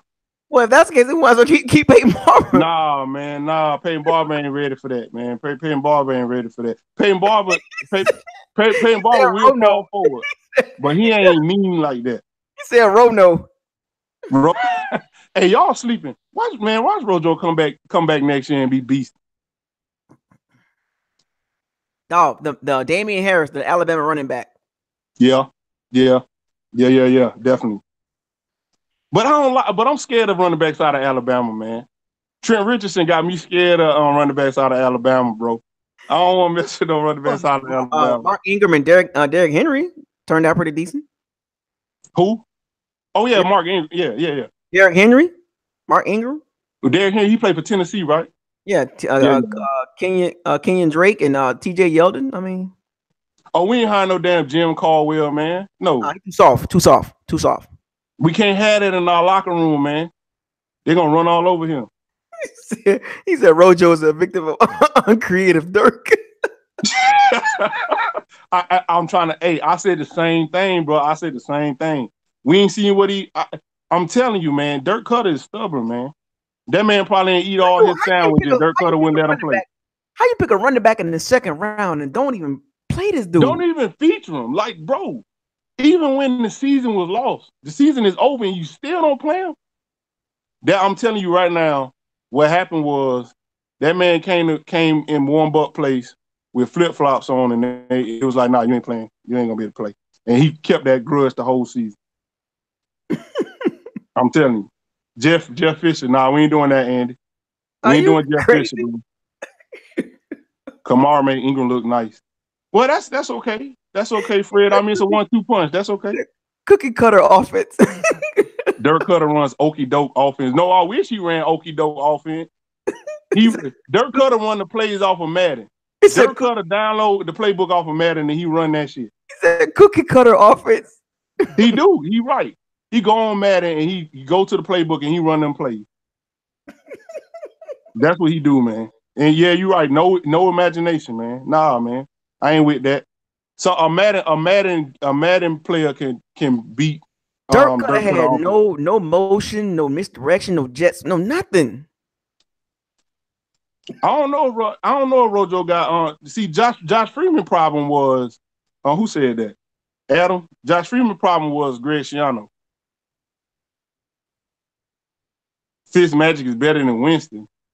Nah, cut it out. Jets fan. That's a Jets fan. Don't worry about him. Yeah, you know better than that. You know, matter of fact, if you think that, you can have him because y'all did take Josh McCown from us after we cut him. So you might as well go ahead and take you might as well go ahead and take him too. What? Jawan. Come on. We must be a Saints fan, fam. Come on, man. Ain't no way. Come on, man. They not winning the NFC South next. Stop.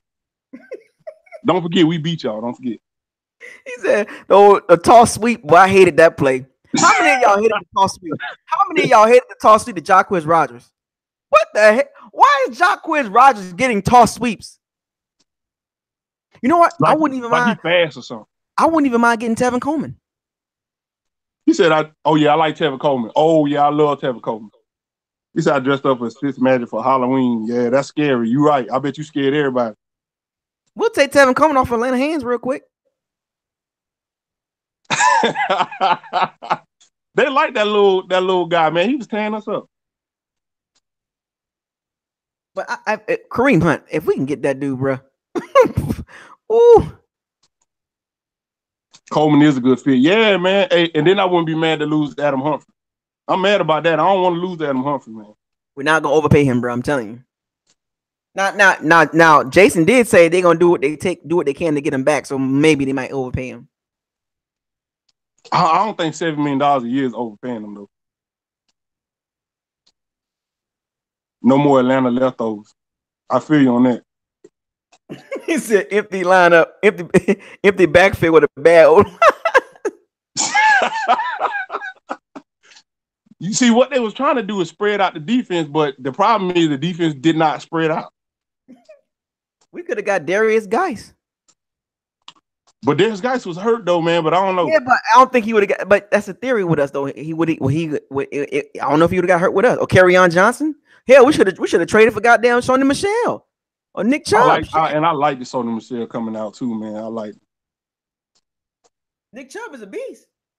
See, the thing about putting Hargreaves as going man to man with Hargreaves, man, is he like to play catch up. So like he's a first round. Ball in the air. You gotta play man to man. You a first round pick. You gotta play man to man. You gotta be able to play, yeah, but he play catch up. And in NFL, these receivers too good for that. Or then we don't need him then. You put him in the slot. No. First round pick to play the slot, man. Yeah, that's the problem. He got drafted so high. Benny Knox still ain't cut. That guy couldn't block a traffic zone. I got you, bro. I got you. Couldn't we trade Hargreaves for a second? You ain't gonna. Hargreaves ain't gonna go for a second, bro. Third or fourth. Yeah, it may be later than that because he ain't got no. We got pieces. We got pieces that's tradable, and to get pieces back like picks, draft capital. Hey, you right about that shit. Put that mug on special team. Oh man, let's talk about special teams. You sound like the pink hat guy. Look, man, y'all keep talking about my pink hat. This is for breast cancer. See that? Breast cancer, man. Let's talk about this. Let's talk about the special teams, man. What are we gonna do about Nate Kazor and that special teams? First of all, our special teams made 0 splashes, man. Like, I don't know what but that's been a problem forever with us, man. Like, I don't know what the hell wrong with our damn special teams, bro. For the last 10 years? Yeah, man. Like, first of all, we still talking about run might run because of the damn. We only had one damn kickoff return, like we ain't even a threat to bring the ball all the way back. Unless Deshaun was back there. No, we never wasn't had a even good special teams. We've never had one. Nah, man.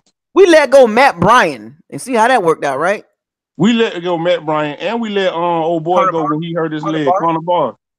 And they was, man, how we had a kicking problem, man, that's crazy. That kicking game has cost us over like 6 or 7 games. Probably more than that, man. If you really think about how our play changed, our play calling changed because we was missing them field goals, man. Golly, man. We had a damn kicking problem. Our kickers die beyond 45 yards. Yo, I hate knowing the fact that if the kick is longer than 45 yards or shorter than 25 yards, we might not make it. I hate that, man. It's bad when we about to kick a field goal. I'll be like, oh. Yeah, kiss the baby, man. Kiss the baby, because I don't know if we're gonna make it, man. No, we cursed.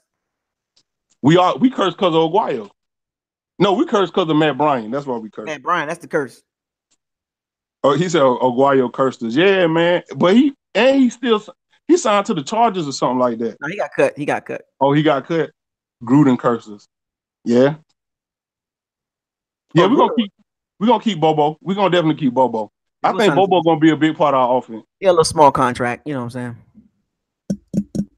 He talking about things, but yeah, I know, man. Look, y'all like to talk, that Falcons fan, you like to talk about how the Bucs taking all y'all players. Y'all got some good players from us too now. Just seeing Dirk threw in challenge flag on being I see you, Adam. I see you, man. Appreciate the super chat, man. Oh my God. He said I get nervous about an extra point. Yeah, man, I do too, man. And extra points are like kickers are so important now. Kickers are so important now, man. Like it ain't no gimmies no more, man. And all they did was move the shit back 10 yards. These motherfuckers act like they just forgot how to kick. Oh, got that pressure. Ain't no more just running out there talking about, I'm just going this chip shot. Ain't no more just running out there and kicking the ball now. Oh yeah, he said we did. He said we Doug Williams. Man, let me tell you. Yeah, that when we did Doug Williams dirty like that, man. But he went up to the Redskins and did his thing. I know that should have been our Super Bowl. Toilet Bowl's head coach. Let me tell you, I'm gonna make you this promise. If they bring Todd Bowles as our head coach, I promise you, I would never watch another NFL game in my life. That I can promise you. I'll tell you this much. If Todd Bowles is our head coach, I'm gonna cuss every video on this channel. I'm telling you though. Our defense nine. No, our kickoff game, our punt return game, it just damn like why can't we get no splash players back there, man? We can get a guy in the 6th or 7th round to return kicks. Golly, like we tried that. We got that. What was that guy name? You remember, like probably about 4 years ago, they drafted a guy solely for kick return. Oh, what was that dude's name? Chat might know his name. God, what was his name? And he was only here for like not even a year. He got cut, but they drafted him only for kick return. And that guy, man, I forgot, but like Brian Anger, man, he no, not Dexter Jackson, not Dexter Jackson. There was a guy we drafted about 4 years ago. Man, I wish I remember his name. No, it wasn't Jeffrey Demps. I do remember Jeffrey Demps. It was another, but it's another guy. Dante Dye. Find his name. I can't think of his name. Dante Dye. Yep, Dante Dye. That's his name. Dante Dye. Yep, that was his name. That's who we drafted just for that, and that didn't last. But there you go, Dante Dye. We're gonna fix him though. We're gonna fix that special teams because we're gonna get a new coordinator for that. No, our special teams is so freaking horrible. Like we can't do nothing right. Like field goal kicking, punt return, kick return. We don't make no splash plays. Yeah, Kalen Clay was another one. Yep, it was Dante Dye, but it was Kalen Clay. Kalen Clay went to another team and started showing out. I know. Yeah, Kalen Clay was another one. Alan Cross. He underrated. Alan Cross underrated. I like the Demps too, man. I don't know what happened to Demps. So I like the Demps, man. He said they need Jesus. Whoever he was, he trash. look, man. Y'all. Let me tell you something, Falcon. Y'all team ain't no. Our teams are very comparable. Our teams are very comparable. Don't sleep.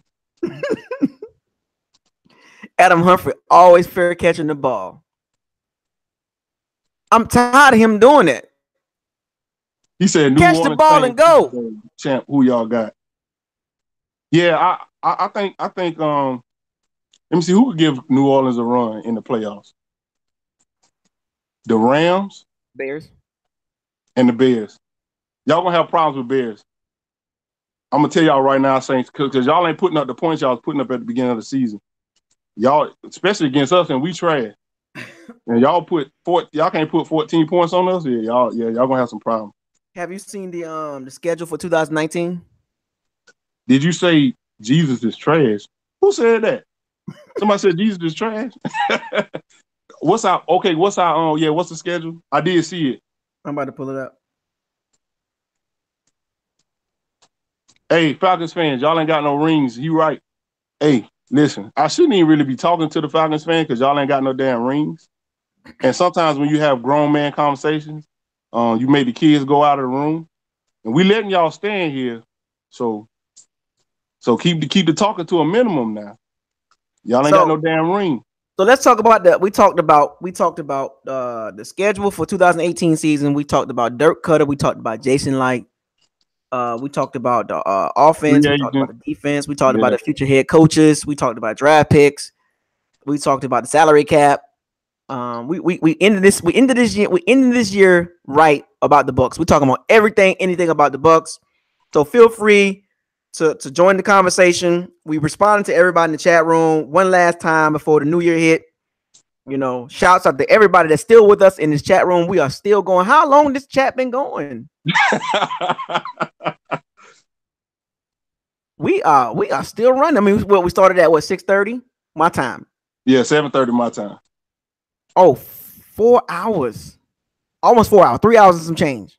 Look, man, we giving y'all what y'all want, man. We giving y'all what y'all need. Hey, we appreciate it, man. Like I never thought I would actually do a chat this long or Google chat this long, but I'm fine with this because we've actually covered everything. We covered everything, man. We've covered everything, like from the this season to the draft picks. We've covered. What did we not cover? What are we missing, folks? What did we not cover? So the draft, we talked about the draft. I said I wanted to get the cornerback out of Washington. Byron Murphy. Yeah, Byron Murphy. What else do y'all want to cover, man? Well, we about to cover that right now. We about to do the schedule right now. So the 2019 schedule, future opponents, home games: Atlanta Falcons, Carolina Panthers, New Orleans Saints, Arizona Cardinals, the 49ers, the Houston Texans, and the Indianapolis Colts. The only person that scared me on there is the Colts and the Texans. Away games: Tennessee Titans, Seattle Seahawks, New Orleans Saints, the Rams, the Jaguars, the Panthers, and Falcons. I like it. I think we're gonna be good. Because Jaguars on their down, so they're gonna have to get a new quarterback. They're on their down, so if I ain't worried about the Jaguars. We're gonna split with the Saints. We're gonna sweep the Falcons if Dirk Cutter go back. We're gonna split with the Panthers. Beat the Jaguars. We'll beat the Jaguars. Seattle gonna be tough. We should beat the Titans. I think we'll beat the Titans, yeah. The Texans and the Colts is tough, man. They're the only ones that scare me at home. Is the Texans and the Colts. The Cardinals got a new quarterback, basically still Josh Rosen, and then the 49ers got Jimmy Garoppolo coming off ACL injury. No, I ain't worried about them at all. The Texans and Colts at home gonna be tough. Who we gonna have? But who we gonna have overseas though? That's what I'm worried about. Might be the Jacksonville Jaguars. That's away though. Ain't that away? Yeah, it's a home game. Oh shit. And they ain't gonna take our division opponent over there. What you think our record could be with this schedule? With a new head coach? 9-7. 10-6. 10-6. No, look. Do you know our record? You know what our record is with games with less than 7 points? Dog, we losing close games, man. I know we are. That's what I'm saying. 10-6, and if we get the right coach, 11-5. Because I can see us losing to the Colts and the Texans, and then we're gonna have a loss. We're gonna have a loss to the Saints. Seattle. We're gonna have a loss to Carolina and Seattle. That's 5.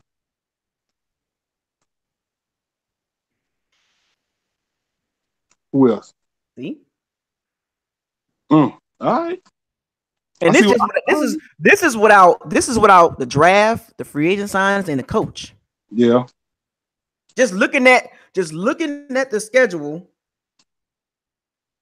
without the new head coach, the new DC, the new OC, without the draft, without the free agent signings, without the salary cap cuts and all that, 10-6, 11-5. 6-10. 6-10. No, we gonna win way more than 6. 6-10. Jason Light gone. That's crazy. Yeah. If we had Dirk, you could say that, but nah, that's crazy. We wouldn't fire Dirk for a 6-10 record in next year. 6-10. Jason Light won't even. James Winston won't even be back. 6 out of the 11 losses this year were touchdown 11. Yeah. You see how close we is? You see it? Yeah. I like it, man. 10-6, I'm telling you. What else y'all got, man? Oh, so I think in the playoffs right now, I think it's gonna be the Saints. I think the Saints gonna make it to the Super Bowl. And hold up. The Patriots probably. Stephen J 813 says, "Why does Mike Evans fall down more than he make big plays?" Because he working on his route running, man. Yeah, he does fall down a lot. He does fall down quite a bit. Saints and the Chiefs in the Super Bowl, I can see that. Yeah, I can see that. Saints and the Patriots, Saints and the Chiefs, Saints and the Chargers, Bears and the Chargers. I can see that. The Saints gonna have a hard time with them Bears, man. They looking for that first round bye. They can skip ahead one. Mm-hmm. Yeah, ain't no way we're going 6-10 after firing Dirk. We ain't gonna do that. I think this is gonna be a good offseason for the Bucs, free agent wise and draft wise. I think we're gonna finally get it right. Yeah, Will. I like that Kentucky running back. I like him too. Oh, Allen. No, not Allen, but Benny Snell. UConn, I got respect for the Saints defense. Don't get me wrong. I got respect for the Saints defense. Bears and the Chiefs. That'll be a crazy Super Bowl. The Bears and the Chiefs with True Biscuit. Ooh. True Biscuit and Patrick Mahomes and True Biscuit. Andy Reid versus Matt Nagy. That's the protege, like the. Yeah, I know. That's the sensei. I like it. But don't sleep on them Eagles though. They might make a run. Oh, I ain't worried about the Eagles, man. Eagles getting bounced out immediately. I think the Cowboys getting bounced out immediately by the Seattle Seahawks. What they better worry about is them damn Ravens. That's what everybody better be worried about. Nobody want to play them. Don't nobody want them Ravens. They better be worried about them Ravens. He said Benny Snell slow. They said the same thing. They said the same thing about Sony Michel. Sony Michel ran a 4.55. He turned out fine. Yeah, you can pass that GA boy. You can pass on the Saints, but boy, I'm gonna tell you, it ain't about that. It's can you stop their run, and can you stop their stop that damn the man? Kamara and Michael Thomas. Them two right there. Kamara and Michael Thomas, but you got to stop them too. And they'll sneak that tight end on you. Don't sleep on Benny Snell, man. I think Benny Snell's like a Sony Michel clone. He might not be fast like Sony Michel ran a 4.55. Rams turned out the Rams ain't going. The Rams ain't going, Tony. Give me Sony Michel for the Bucs right now, please. Cowboys stop the Saints. I ain't worried about the Cowboys. The Seattle Seahawks is going to beat the Cowboys. Yeah, the Cowboys getting bounced out. I ain't worried about the Cowboys. Yeah, Jack. I mean the Bears. I wouldn't be surprised if the Bears make it.